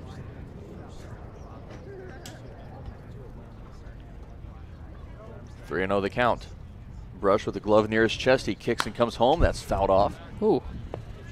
Another 3-0 red light. We've seen that a few times. Or green light, I meant. Yes, sorry. I'm so used to saying red light because I will almost never condone a green light on a 3-0 count. The Gatemen have been aggressive in this ball game, and that's helped them get out to this 9-1 lead. I mean, 5 of the runs in the second, 4 in the third. So they were able to put them up in bunches. The 3-1 finds the zone, a late call there. Now Clark knew it was a strike, so he decided to just stay in that box instead of heading down to first on that delayed call, but Strike nonetheless. 3-2, 2 away now. Runner on second. Brush looking to strand Diodati at second base as the pitch comes in. Swing and a miss on the breaking ball. Ends the top of the 6th as the Gatemen go down. No runs on 1 hit, no errors, and Diodati left stranded. We head to the bottom of the 6th. Harbor Hawks trailing 8 on the Harbor Hawks Baseball Network.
Nick Romano starting us off here in the bottom half of the 6th inning as Carter Rustad is back on the mound.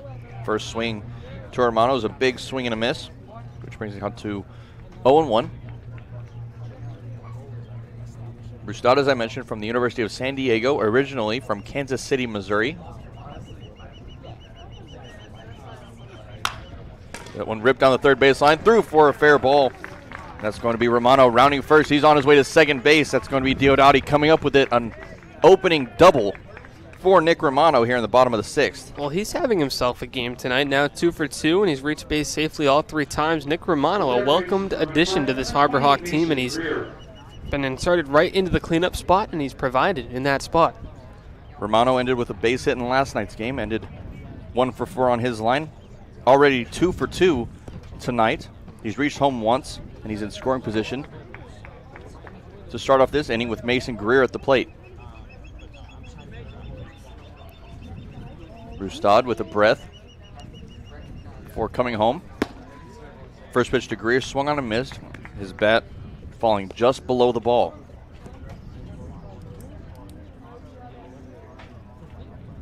Now Rustad, in his season with San Diego, went 53 2/3 innings, allowed 56 hits, 31 runs on those, or 61 hits actually, 31 runs on those hits. Walked 20, struck out 46, and had an ERA of 4.70, save ERA. He's ahead of the count, 0-2 now to Greer, who's 0 for 2 with a strikeout and a ground out. The pitch.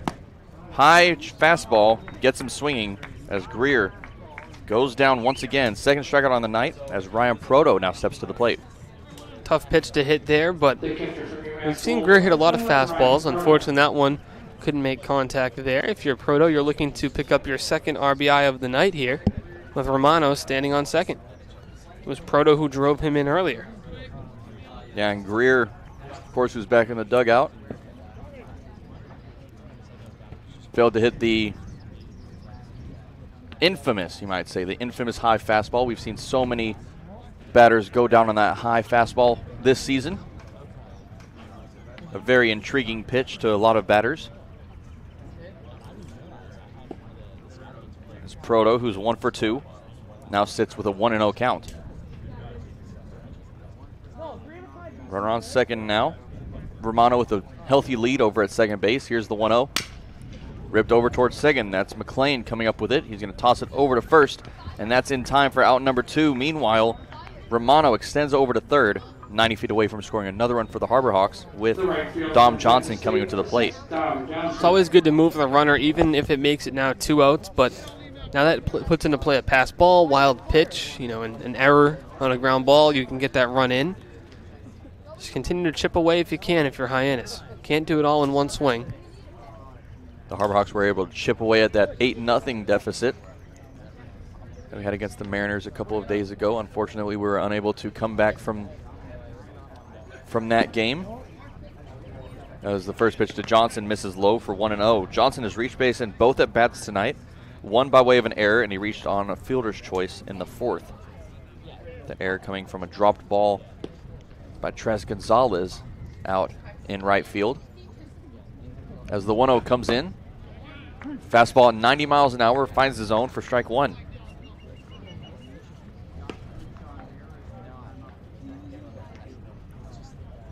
Johnson has been able to bring his batting average to .214.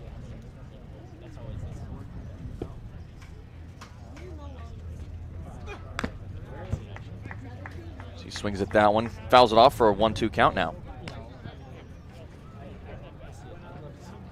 Johnson's a good fastball hitter, too, even late in counts like this 1-2. He knows how to fight off the fastball. It's hard to get him swinging on that pitch.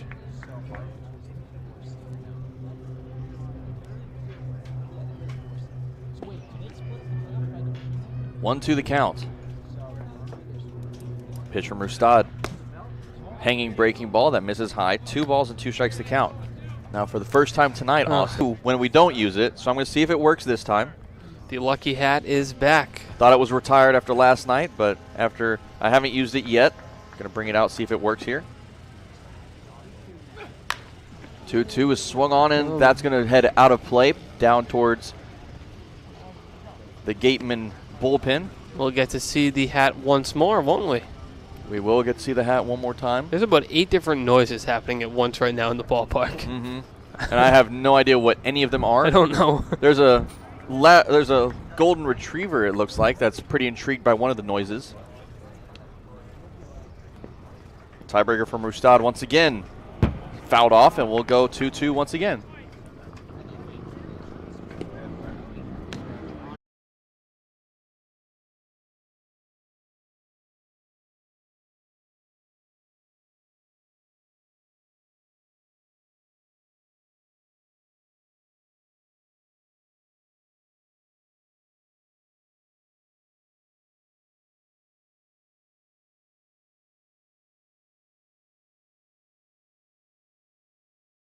So sorry for those technical difficulties as we come back for now the top of the 7th inning.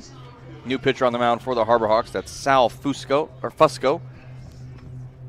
His full name, Salvatore Fusco, but he prefers to be called Sal as he steps on for his first inning of work. So the day is done for Austin Brush, who, for his debut, not bad by any means. Oh, a decent outing for Brush. He came in a tough situation, but was able to limit the damage, and now Fusco comes in and he's pitching to his UMass Lowell teammate Ryan Proto. And talking with Proto before the game, he said how comfortable he was with Sal on the mound. He already knows him. He's caught him for 2 years now at UMass Lowell.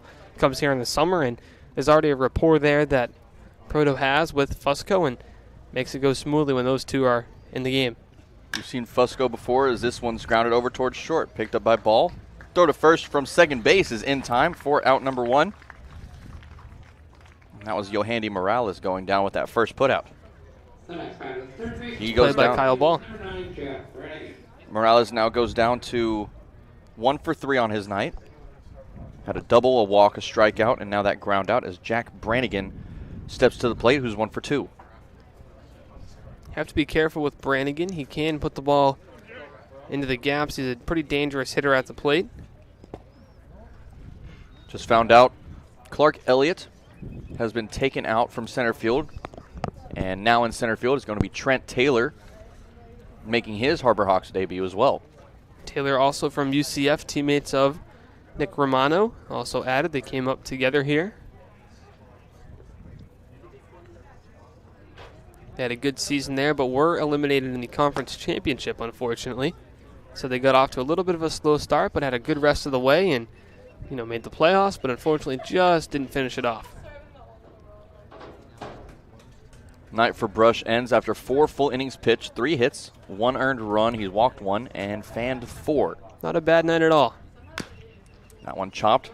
Brings the count now to 2-1 after that rolls just past the Harbor Hawk dugout. Started out with a pretty good crowd here from McKeon Park. If you're just now joining us, Lincoln Revill alongside my good friend Austin DeCouta. Harbor Hawks trailing 9-1 against the Wareham Gateman. As the 2-1 from Fusco comes in, just missing on the inside. Brings the count 3 balls and 1 strike now. Brannigan at third base. We've seen a couple of great plays from him. He's reached home once after that single. The 3-1 from Fusco. Misses low, ball 4.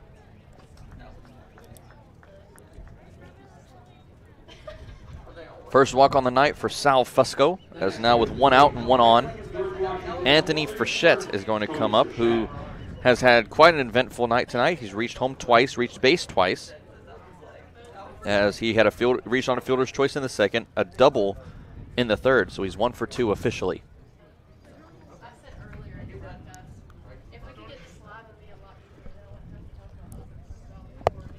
Frechette also with 3 RBI so far in the game tonight as he lines that one out towards the left center gap. That's going to drop for a base hit. Brannigan coming into second as there are now runners on first and second base for Cade Fergus. Well, Frechette continues to hit the ball well in this ball game. In the bottom of the order, doing some good things for this Gateman team. Frechette raises his average to 188 now as Cade Fergus steps to the plate. Who's 1 for 2 on the night.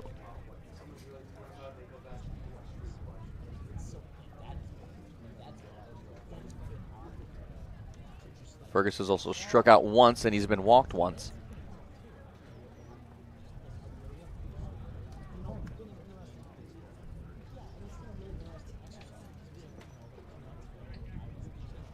Pitch from Fusco comes in. Misses inside, ball 1.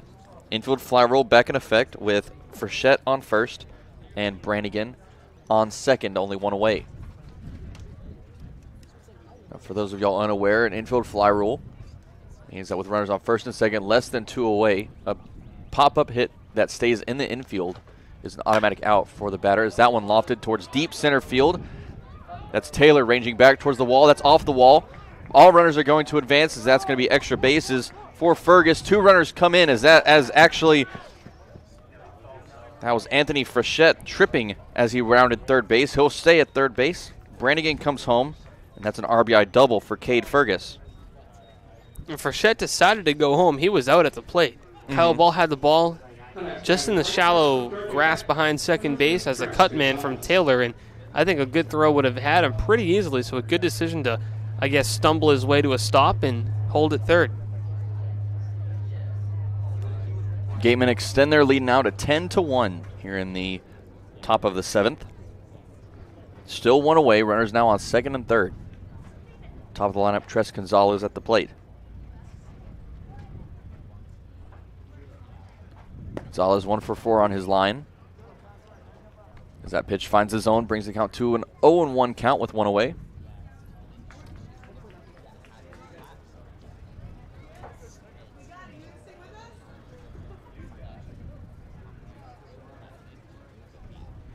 Gonzalez out and right. So that ball misses down low. 1-1 now the count. I mentioned pretty decent crowd started the game here at McKeon Park. Since then, people have filed in and out. Still a good sized crowd here, both for Wareham and Hyannis alike as the 1-1 comes in. That's popped and fouled as that heads out of play near the parking lot. Heads up is called on multiple fronts. Almost a catch by one of our interns. He olayed it, though. He jumped out of the way. I didn't see it. It was either Will or Jack.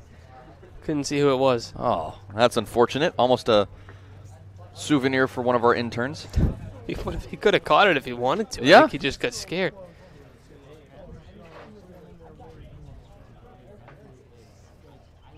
One, two, now the count. Fusco. That one's grounded back up the middle. That's going to be through for a base hit. One run's going to come across. Fergus is heading home as well. That's going to score 2. A 2 RBI single for Tres Gonzalez. And the Gatemen now lead by double digits. 12-1 the score. Gonzalez just got on top of that baseball, timed it correctly to send it back up the middle and bring home 2 runs. And the Gatemen have continued to capitalize with runners in scoring position, which is why they lead this ball game. Wareham, 12 runs on 11 hits and 1 error. The Hawks, 1 run on 5 hits and no errors to their line thus far. Yeah, Jim Jarvis going to get the pinch hit here. Comes in for McLean. We've seen Jarvis before, and he has a unique 2-strike approach in which he chokes up on the bat a good amount. We'll see if Fusco can get ahead on him. 0-2 here, and you'll maybe see it. Yeah, if Jarvis does get that 0-2 count, I don't think we'll be seeing a bat flying from him anytime soon as his hands go up and grip the pine tar with 2 strikes. First pitch, missing inside. That gets past Proto. He couldn't find it for a second. Gonzalez is going to stay at first. Jarvis plays at Alabama, teammates with Caden Rose of the Harbor Hawks, and Caden said that Jarvis, when he chokes up on that bat, Caden's almost never seen him strike out. It's a very, very rare occurrence to see him strike out. So the 2-strike approach of choking up and shortening your swing definitely helps out a little bit at least. The 1-0 from Fusco. Finds the outside of the zone. Evens the count at 1 apiece.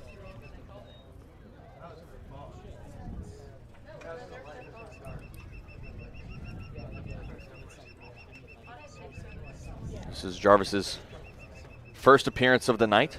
This is the 1-1. Misses high, 2-1 the count.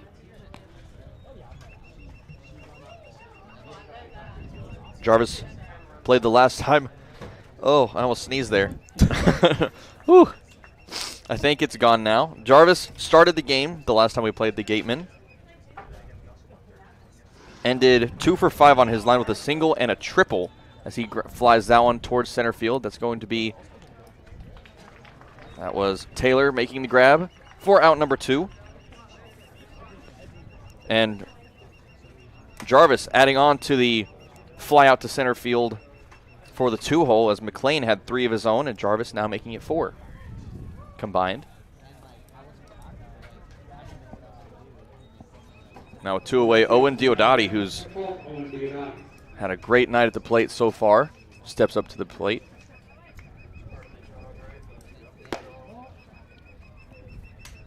Playing in center field for the Harbor Hawks from Central Florida, number 10. Diodati has reached base all 3 out of the 4 appearances that he's had. He went down with a strikeout in the first, reached on a fielder's choice in the second, walked in the third, and had a single in the 6th. He lost that one out towards left field. That is going to be picked up by Ball for out number 3. That's going to end the top of the 7th inning.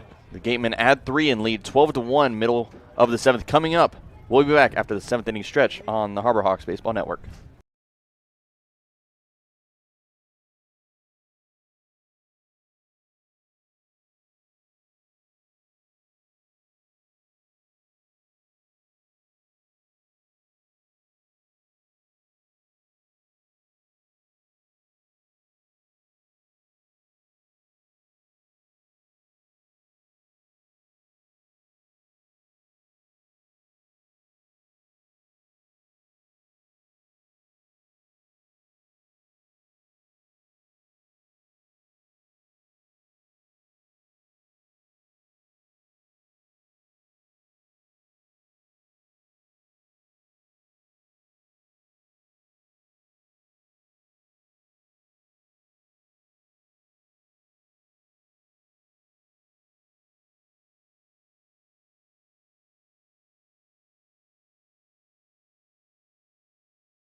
Mitch Hardigan starting us off here in the bottom half of the 7th inning. A beautiful rendition of Santa Claus is Coming to Town by our interns.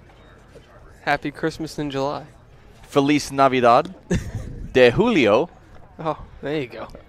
Look at It's a you. little bit of Spanish that I know. My dad texted me before tonight's game. It's not officially Christmas until you mention Feliz Navidad. First pitch. The 1-0 pitch to Mitch Hardigan is fouled off, evening the count at 1-1. Jim Jarvis, who replaced McLean. Jarvis comes in and moves to short, which sends Troy to second base. Little defensive change for the Gateman as they lead it 12-1, looking to get some more guys in the ball game. The pitch coming in from Rustad is fouled off. 1-2 the count. Hardigan 0 for 2 on his line with a ground out and a fly out.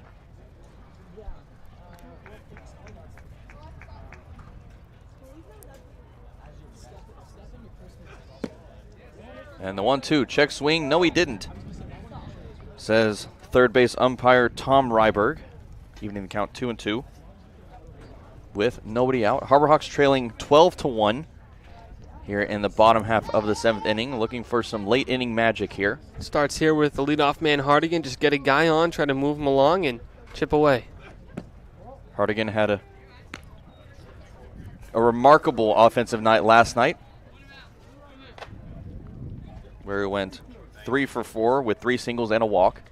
He's 0 for 2 on his line so far tonight, looking for that first time on base. The payoff popped up, straight up in the air. That's going to head over to the left side of the infield, and that is called on by Brannigan for out number 1, an F5 for those of y'all keeping score in your books at home. Just got under that one a bit, did Hardigan. Unfortunately, Brannigan's very sure-handed at third base, and now you have one away. And now with one away after that fly out, that brings Ryan Romano to the plate. Romano sits at 0 for 2 on his line as well. A line out and a fly out. Almost had a base hit back in that second inning before Brannigan actually picked that one out of the air. A line drive that almost went past him. So would have picked that one up. As you'll notice the shift here by the Gateman, which typically I understand it, but against Ryan Romano, Lincoln, I think almost all of his hits have been in between first and second base. So there is a massive hole as a second baseman's nearly behind second base, and he loves to take the ball the opposite way. Yeah, it's an interesting decision. I know they have a lot of game day operations guys from Wareham that come and scout the teams, and it's been effective. They've done a good job of limiting Luke Mann, and when we've seen Zane Harris, Marcos Pujols this season, they've done a shift to them. But to Romano, his first 2 hits of the year against Harwich were for a pair of RBI. They were both to the right field. Well, I will add that both times he's made contact tonight have been to that left side, once to third and once to left. So that might be maybe just because tonight he's been pretty heavy out to that left side. I've just never been a fan of shifting right-handed hitters. I guess you're trying to take away the ball between short and third. And the shift won't come into play here, as that's a 4-pitch walk to Ryan Romano with 1 away. He reaches base for the first time tonight. That's going to bring up Trent Taylor, getting his very first at-bat as a Harbor Hawk.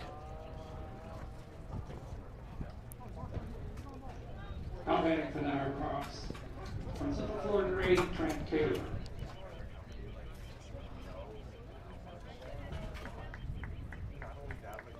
Taylor from UCF. Taylor sporting blue wrist tape as he lines that one down the third base line. Almost.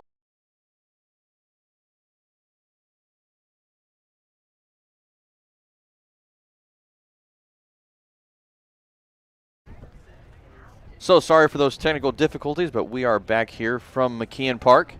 Trent Taylor still at bat with a 2-2 count from UCF.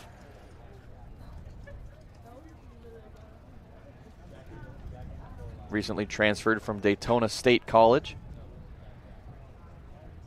where he played 2 seasons, 77 games combined, hitting a .304 average in those 2 years and drove in 33 runs.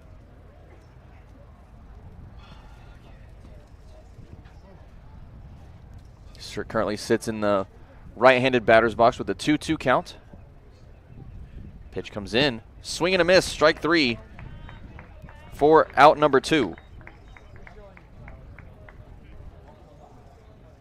Good pitch there to retire Taylor. He did put together a couple of good swings in the at-bat. Unfortunately, was just out in front of an off-speed pitch that would have been extra bases if it stayed fair. They're going to shift Kyle Ball as well, who has had a couple of doubles to right field this season. I like nothing more than beating a shift. Yeah, definitely. And I know the Wareham Gateman, their game day operations guys do a terrific job. They get a lot of good scouting notes, and they've worked multiple times. It shows why they're doing it. And now I guess that's a good time to try it out in a 12-1 game, because I don't remember. They weren't shifting Ball earlier in the game because he had a single up the middle. yeah, no, they weren't.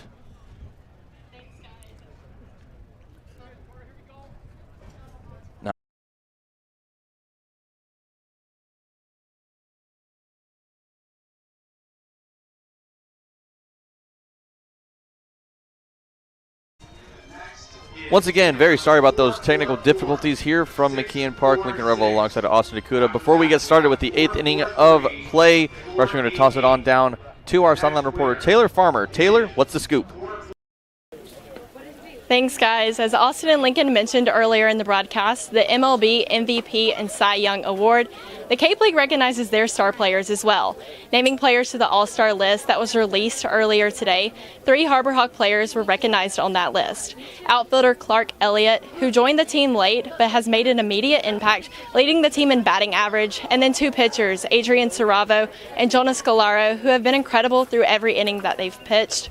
We've seen that in the past 2 ball games, going late innings to help their team get the win. An incredible job by these 3 Harbor Hawk players, and a special congratulations goes out to them. Austin and Lincoln, back to you guys. Thank you very much, Taylor. We're just about ready to get underway here with the 8th inning of play. The Gatemen coming up for their turn at the plate here as Tommy Troy is set to start us off. Kellum Clark on deck, and Yohandy Morales will be in the hole. Troy starting us off with a 1-for-4 night. Responsible for a home run back in the second that started off that second inning, where the Gatemen ended up scoring 5 runs. Since then, they've scored 4 in the third, and then in their last time at the plate, back in the 7th, they scored 3. That was Troy's best swing of the night, and probably the best swing in the ballgame. It was to right center field, and he really got all of that ball. The 0-1 from Sal Fusco finds his own for strike 2. Fusco on the mound for his second inning of work. He's in the windup, glove near his stomach. Flaps it a little bit as he gets his pitch. Here's the 0-2. Lofted down the first base line. That's going to be Johnson ranging over and making the grab in foul territory for out number 1. That's played by Dom Johnson. He's got a lot of range out there in right field, and it pays dividends to have his speed as he can get all the way over and make that grab in foul territory. So now with the 1 away, it's going to bring Kellum Clark to the plate. Now catching for the Harbor Hawks from Florida Southern, number 37, Joey Raphael.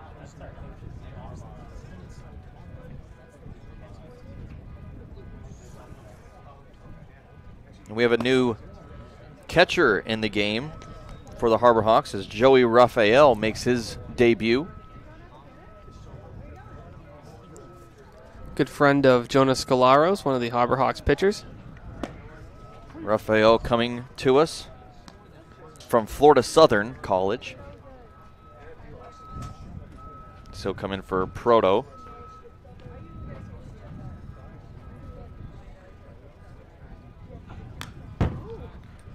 Car alarms going off every which way as the count goes to 1-2. I'm sure that's a little distracting for some of the players. Must be. I know it would be for me.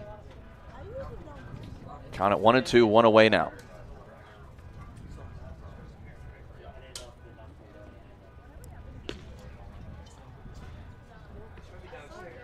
Fusco in the windup, leaning to his left side of the rubber. As that evens count at 2-2. See where he goes here on 2-2. Got a good breaking ball, does Fusco. We'll see if he goes back to it. Looking for the outside corner, I think. Ready for the 2-2. Just misses down low. 3 balls and 2 strike to count. Let's see. Raphael moved to the outside corner, but just a bit low. Raphael wearing number 37, now stationed on the inside part of the plate. Payoff. Finds the inside, strike 3. Clark goes down with a backwards K. He's gone down 3 times by way of the strikeout as Yohandy Morales comes up with 2 away. Nice pitch there to freeze him. And Lincoln, we have the official attendance tonight. You want to take a guess? Ooh, I'm going to go with 1,728. Well, not too far off, 1,982. Ooh, all right. Christmas in July tonight, so. Yeah. I have to say that's more than I anticipated even with Christmas in July, but a very good number. As we know, the Harbor Hawks rank 2nd in attendance across the league as the count moves to 2-0 now to Morales. Now Fusco, a junior at UMass Lowell, originally from Colony, New York. And he takes a trip on the mound. As that brings the count to 3-0 now. That one spiked in the dirt very quickly. Let's hope he's all right. Coach Johnson was telling me before the game today they were here working on the field and the sprinklers turned on. They couldn't get him off and it muddied the mound up. Oh. So he says he took about a few wheelbarrows worth of mud off the mound, but they were able to dry it up and get it in good condition. It looks great, he said. That it was the best it's looked all year, but it took about an hour's worth of work to clear it up. The way it looks right now, the way it's looked all game long, you wouldn't even notice that there was mud on it earlier. Very It did a great job. nice looking mound out there. The coaches do a good job carrying after this field.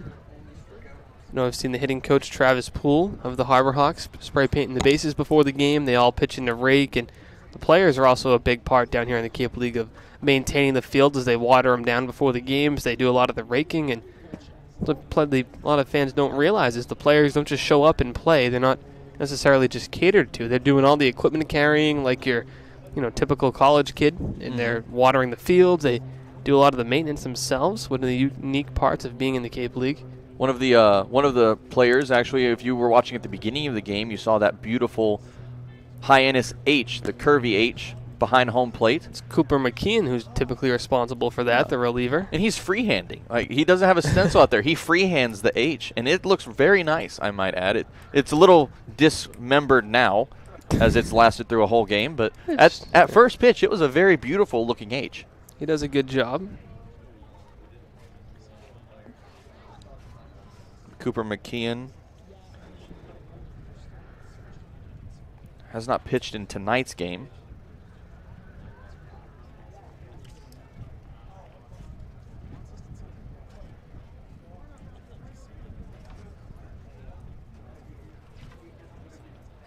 Two-0 pitch comes in. That finds a zone. Strike 1.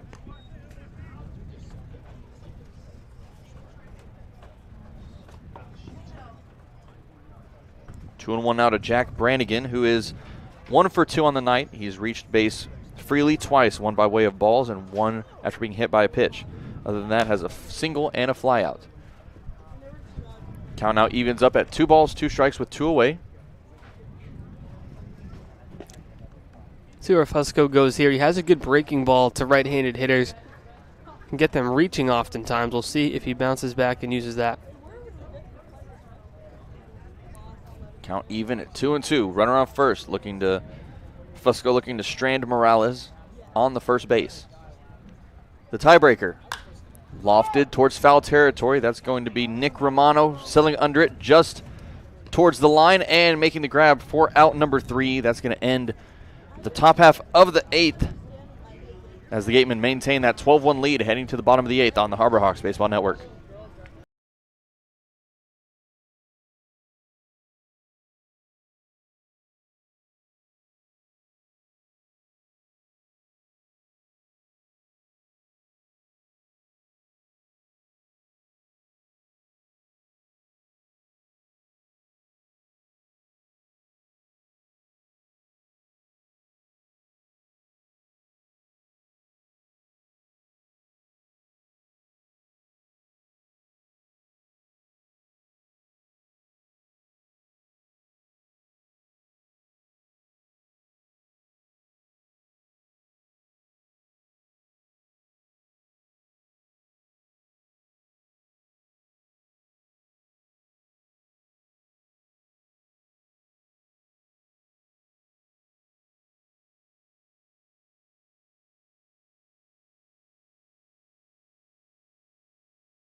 Luke Mann stepping up to the plate to start us off here in the bottom half of the 8th inning.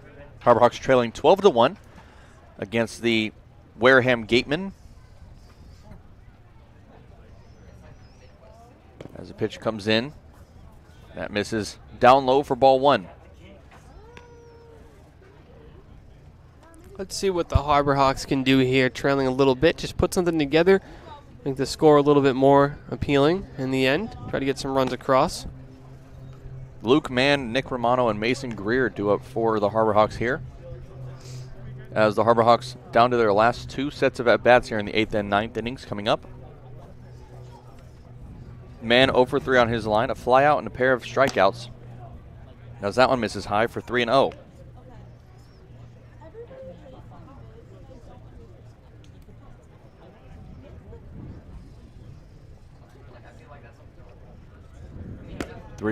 That's up high, ball 4. A 4-pitch walk to start us off here in the 8th as Luke Mann reaches for the first time tonight. It's a good way to start there.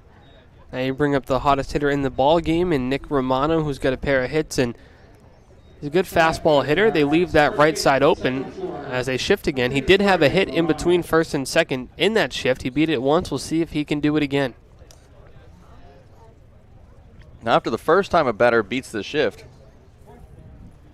if I were the Gateman here, I would just go ahead and just play normally, you know? If they do it once, they could definitely do it again as Mann's going to reach second on that pass ball. Count moves to 1-0 now to Romano. Good base running by Luke Mann, getting a good read on that one and seeing it's going to get far enough to the backstop to advance. And that's what you like to see, still hustling around the bases, even though the score's a little bit ugly tonight.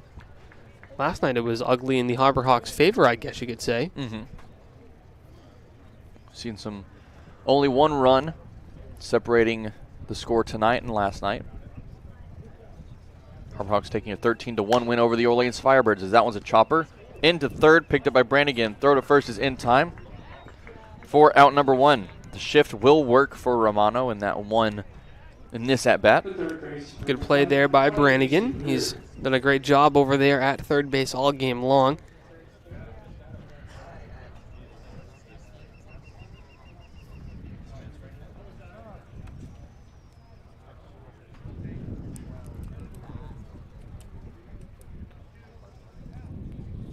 Elias Saul now on the mound for the Gateman.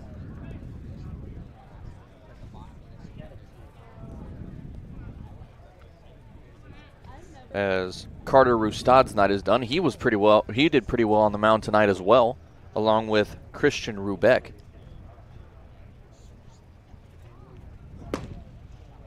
All pitchers tonight combining for just 5 hits. 1 run on those 5 hits coming from Rustad.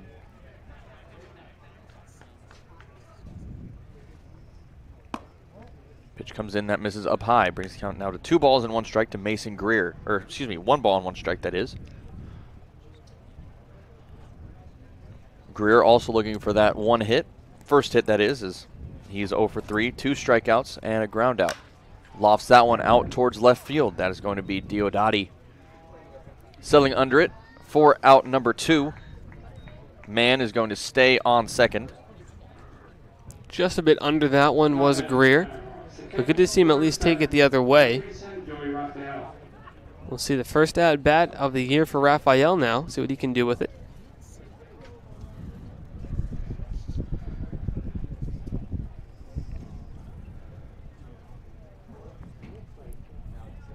Joey Raphael, again from Florida Southern. The 5th different catcher the Harborhawks have used this year. They had Hackenberg, Adam Hackenberg from Clemson, who was drafted to the Chicago White Sox. Dylan Post from Houston, who unfortunately had his season end a little bit early due to an injury.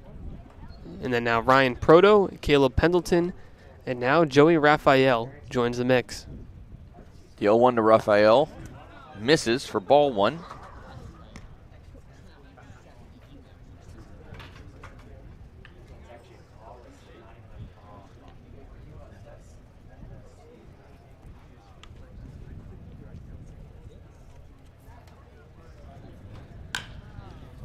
He grounds that one over to third, picked up by Brannigan once again. Throw to first is in time, out number 3.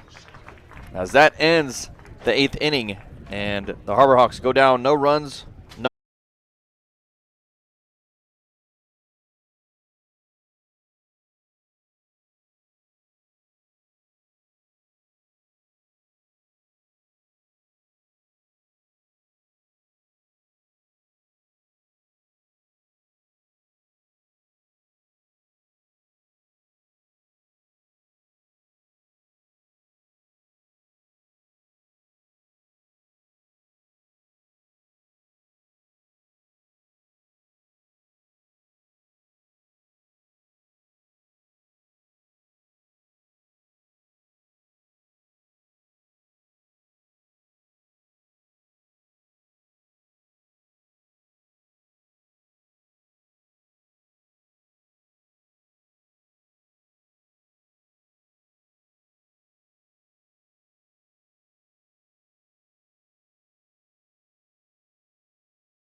Fusco, a very outdoorsy person, along with baseball. When he's not playing baseball, he loves to go hiking and fishing. I like this part. His favorite athletes are Tim Lincecum, and the reason I eyed this fact, Tim Tebow, one of his favorite athletes. Tim Tebow. Tim Tebow recently, did he end up signing with the Jaguars? I haven't seen I believe he did. He did? Tim Lincecum was one of the most underrated pitchers of all time. He's one of my favorites. He was just dominant for 5 years and unfortunately got injured, but he was just terrific. And the Giants kind of gave up on him after the injuries because they had Madison Bumgarner come up, and Lincecum was just great. I remember there was a time for a hot couple of days where if I remember correctly, the Rangers had Tim Lincecum for a little while. They may have. Maybe a couple of months, weeks towards at the that. end. Yeah, towards the end, at the very end of his career. That's something I've seen with the Rangers. All of our young guys, we get them at the beginning of their careers and send them off to where they become great. And we get a lot of older guys who are basically washed up. And you see them on their way out. Yeah, we get them at their worst. I think there was an ugly score to a Rangers game the other day. I don't remember the final, but 14-0, I'm pretty sure. The Detroit Tigers. It happens to every team. It does. Now, I do remember 2008. Do you happen to know what game I'm talking about? The Rangers played the Baltimore Orioles. I can't say I'm too familiar with the Rangers-Orioles game in 2008, unfortunately. Fair enough. I was watching a lot of this game. I still remember. The Rangers ended up taking a very lopsided 30-3 win. 30-3? I think it's the highest scoring MLB game. That's 30 runs. Plenty of souvenirs in that game. Oh, yeah. I think there were like 2 grand slams, at least 5 home runs overall, just on the Rangers side. It was a huge win.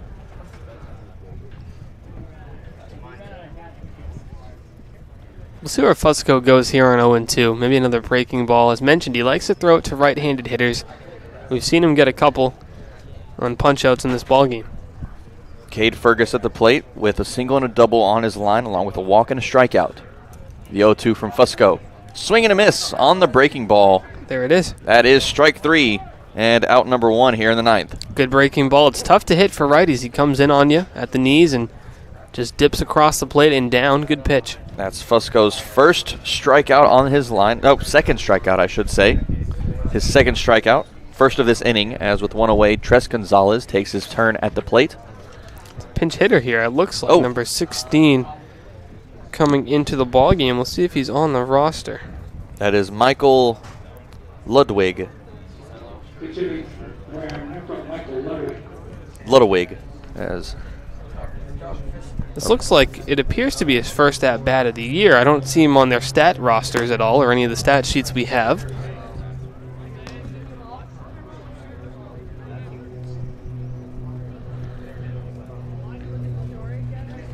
Double play could be in order here. With one away, double play would end this inning a lot faster than we anticipate, as That one heads foul just past the Harbor Hawks dugout. Good effort by Nolan Crisp, sailing the fence there, trying to make the grab. One of the, or the only remaining back nine bully. Yeah. Very disappointed to see that duo be broken up.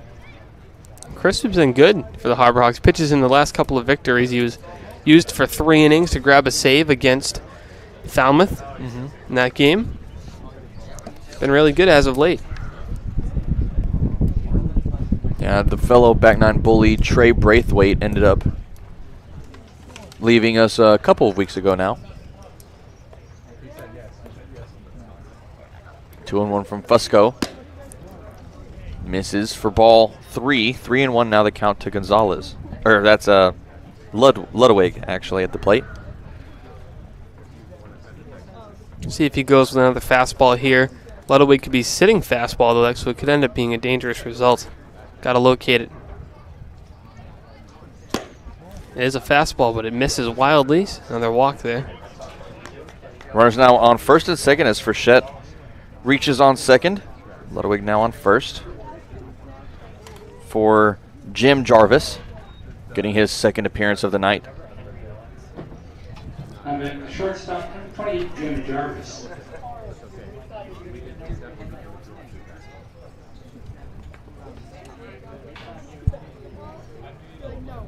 Runners on first and second. Pitch from Fusco misses up high, ball 1.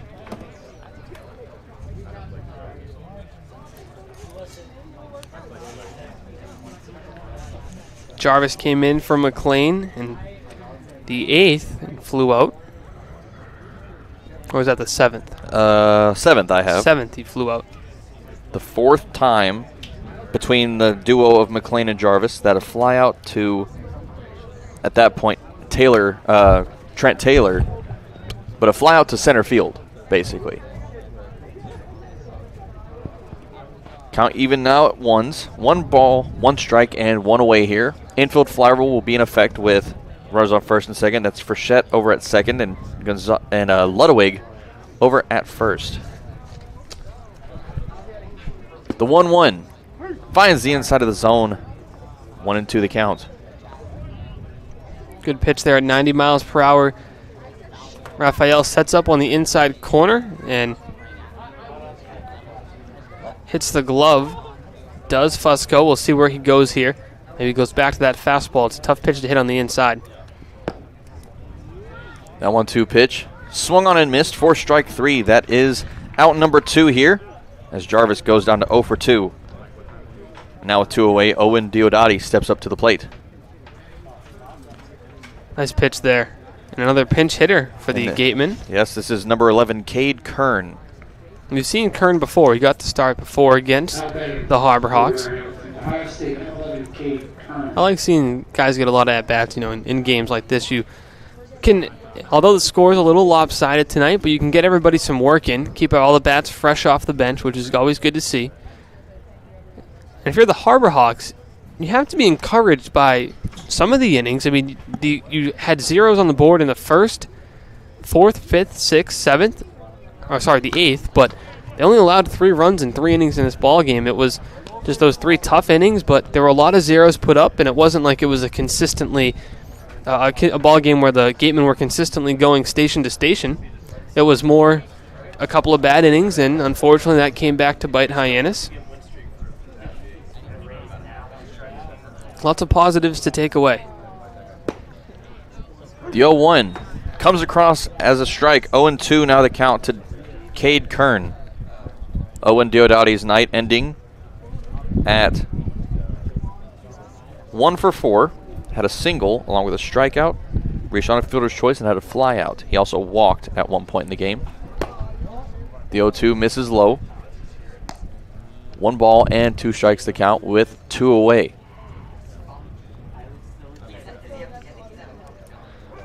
After this last out, Harbor Hawks will get a last chance at the plate here in the bottom of the 9th. That'll be coming up in a few moments on the Harbor Hawks Baseball Network as strike 3 comes across a breaking ball.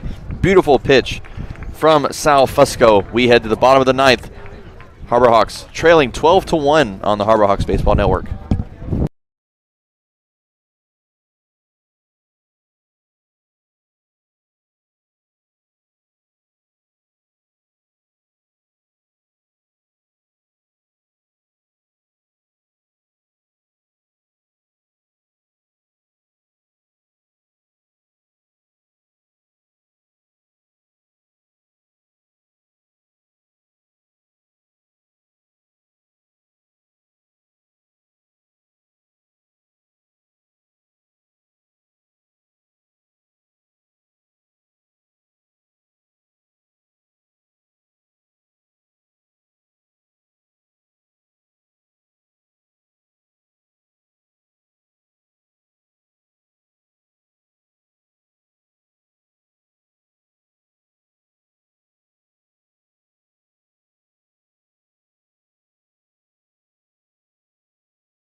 Bottom half of the ninth inning coming up here from McKeon Park. The Harbor Hawks battling the Wareham Gateman and currently trail 12-1.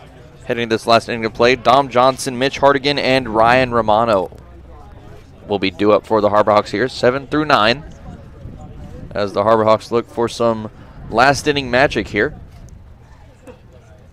Elliott Saul still on the mound as he brings that first pitch home. That one is swung on and fouled off. Going to bring the count to 0-1. Good cut there by Johnson as the first pitch comes across. I like to see him swinging early in counts. Was right on it, just got under it and fouled it off. Johnson's average now at 211. He's 0 for 3 on the night tonight. The 0-1 misses for a ball. 1-1 now the count. And one thing to note is Hyannis has only struck out 7 times tonight. So they are putting the ball in play. Unfortunately, it's just been right to the Gateman. But they've only struck out 7 times. That is a major plus tonight for the Harbor Hawks. A major plus. A team that earlier in the season had a game where they struck out 19 times. To only strike out 7 times, but only have 1 run come across, unfortunately. But only to strike out 7 times is a big sign of improvement for this lineup. Yeah, and a lot of those putouts that have gone through is that's a long foul ball heading down towards the Harbor Hawk bullpen. That's going to land way out of play. That landed on the roof of that house, I think. Holy cow. Well out of play as that brings the count now to 2-2. Now, a lot of those balls put into play that would have been base hits, a big cause of that was due to the shift that the Gatemen have been putting in all game long. One of the few teams in the Cape that shifts. Has eliminated a couple of base hits, I think, from the Harbor Hawks.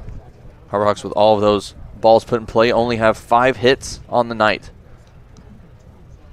The Gatemen currently with 12 runs on 11 hits. As that 2-2 is swung on and fouled off. Nice job by Johnson to foul that one back. Definitely a tough pitch to hit, but able to make some good contact.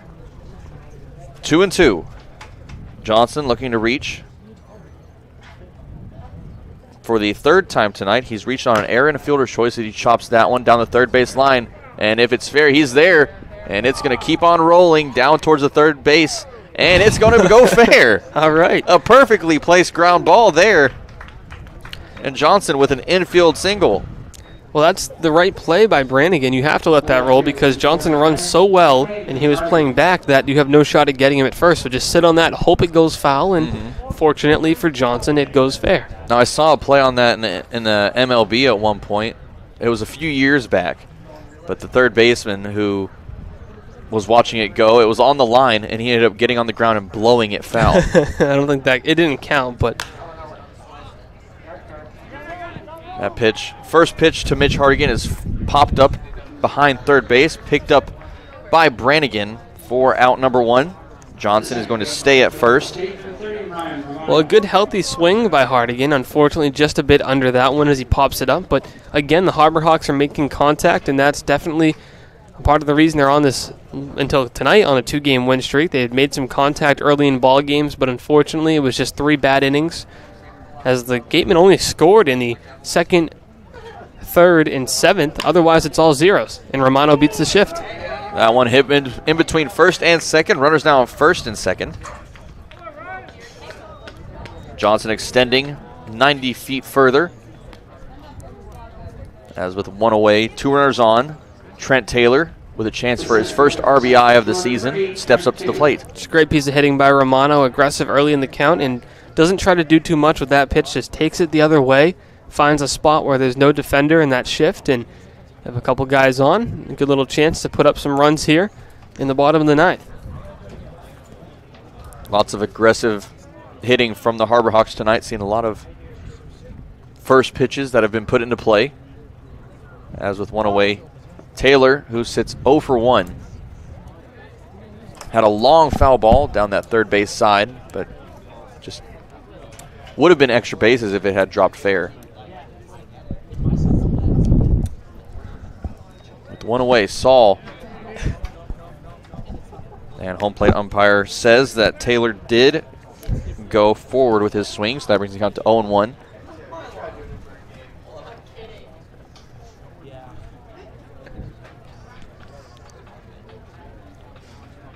Now, you know, Austin, I have to say, tonight, the scoreboard here at McKeon Park has been on point.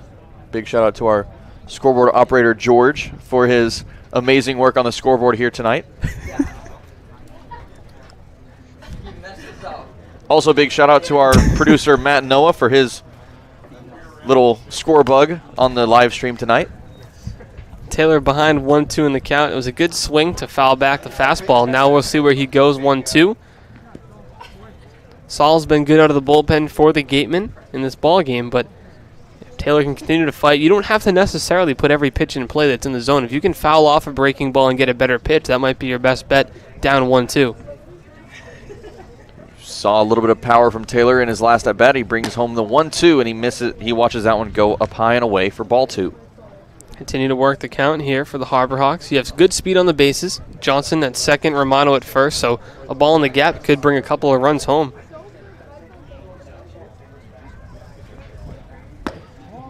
Good take. Taylor at Central Florida, a third-generation UCF Knight. Oh, wow. He's had some collegiate league experience. He played in the Florida Collegiate League for the Sanford River Rats a couple years ago. As he swings at that full count pitch, can't find it. He goes down for the second time tonight, and there are 2 away now. It was a healthy swing by Taylor. Unfortunately, just couldn't catch up to the fastball at 93. He's a little disappointed with himself, but unfortunately, for the Harbor Hawks, are down to their final out.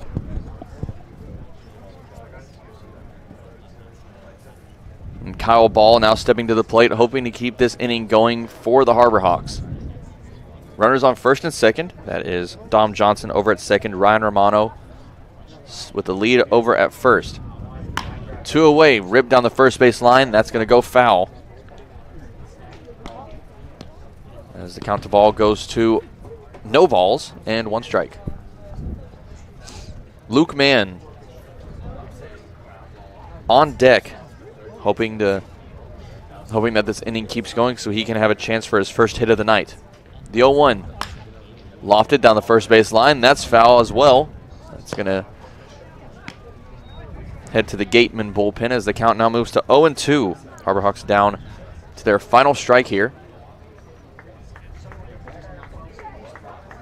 Kyle Ball fouling up a couple of tough pitches and does a good job taking the other way. We'll see where they go 0-2 after he's made some solid contact. The 0-2 fouled off. Not going down easily. Ball has made partial contact with every pitch that he's faced so far. Looking to make solid contact here. Needs to catch up just a little bit to the pitching from Saul, as he's been a tad late on all 3 pitches so far. The 0-2 misses outside, ball 1. Hit 94 there with the fastball, really trying to ramp up the velocity and try to get that last out. The Hawks with 7 hits tonight, only 4 shy of the Gateman total, but I think it was a free passes allowed the Gateman to really get a few runs here tonight. High chopper to second base, picked up by Troy. Throw on the run to first is in time, and that will end the game. The Gateman with back-to-back 12-1 wins against the Harbor Hawks here. Well, a tough one, as I think the game was really a lot closer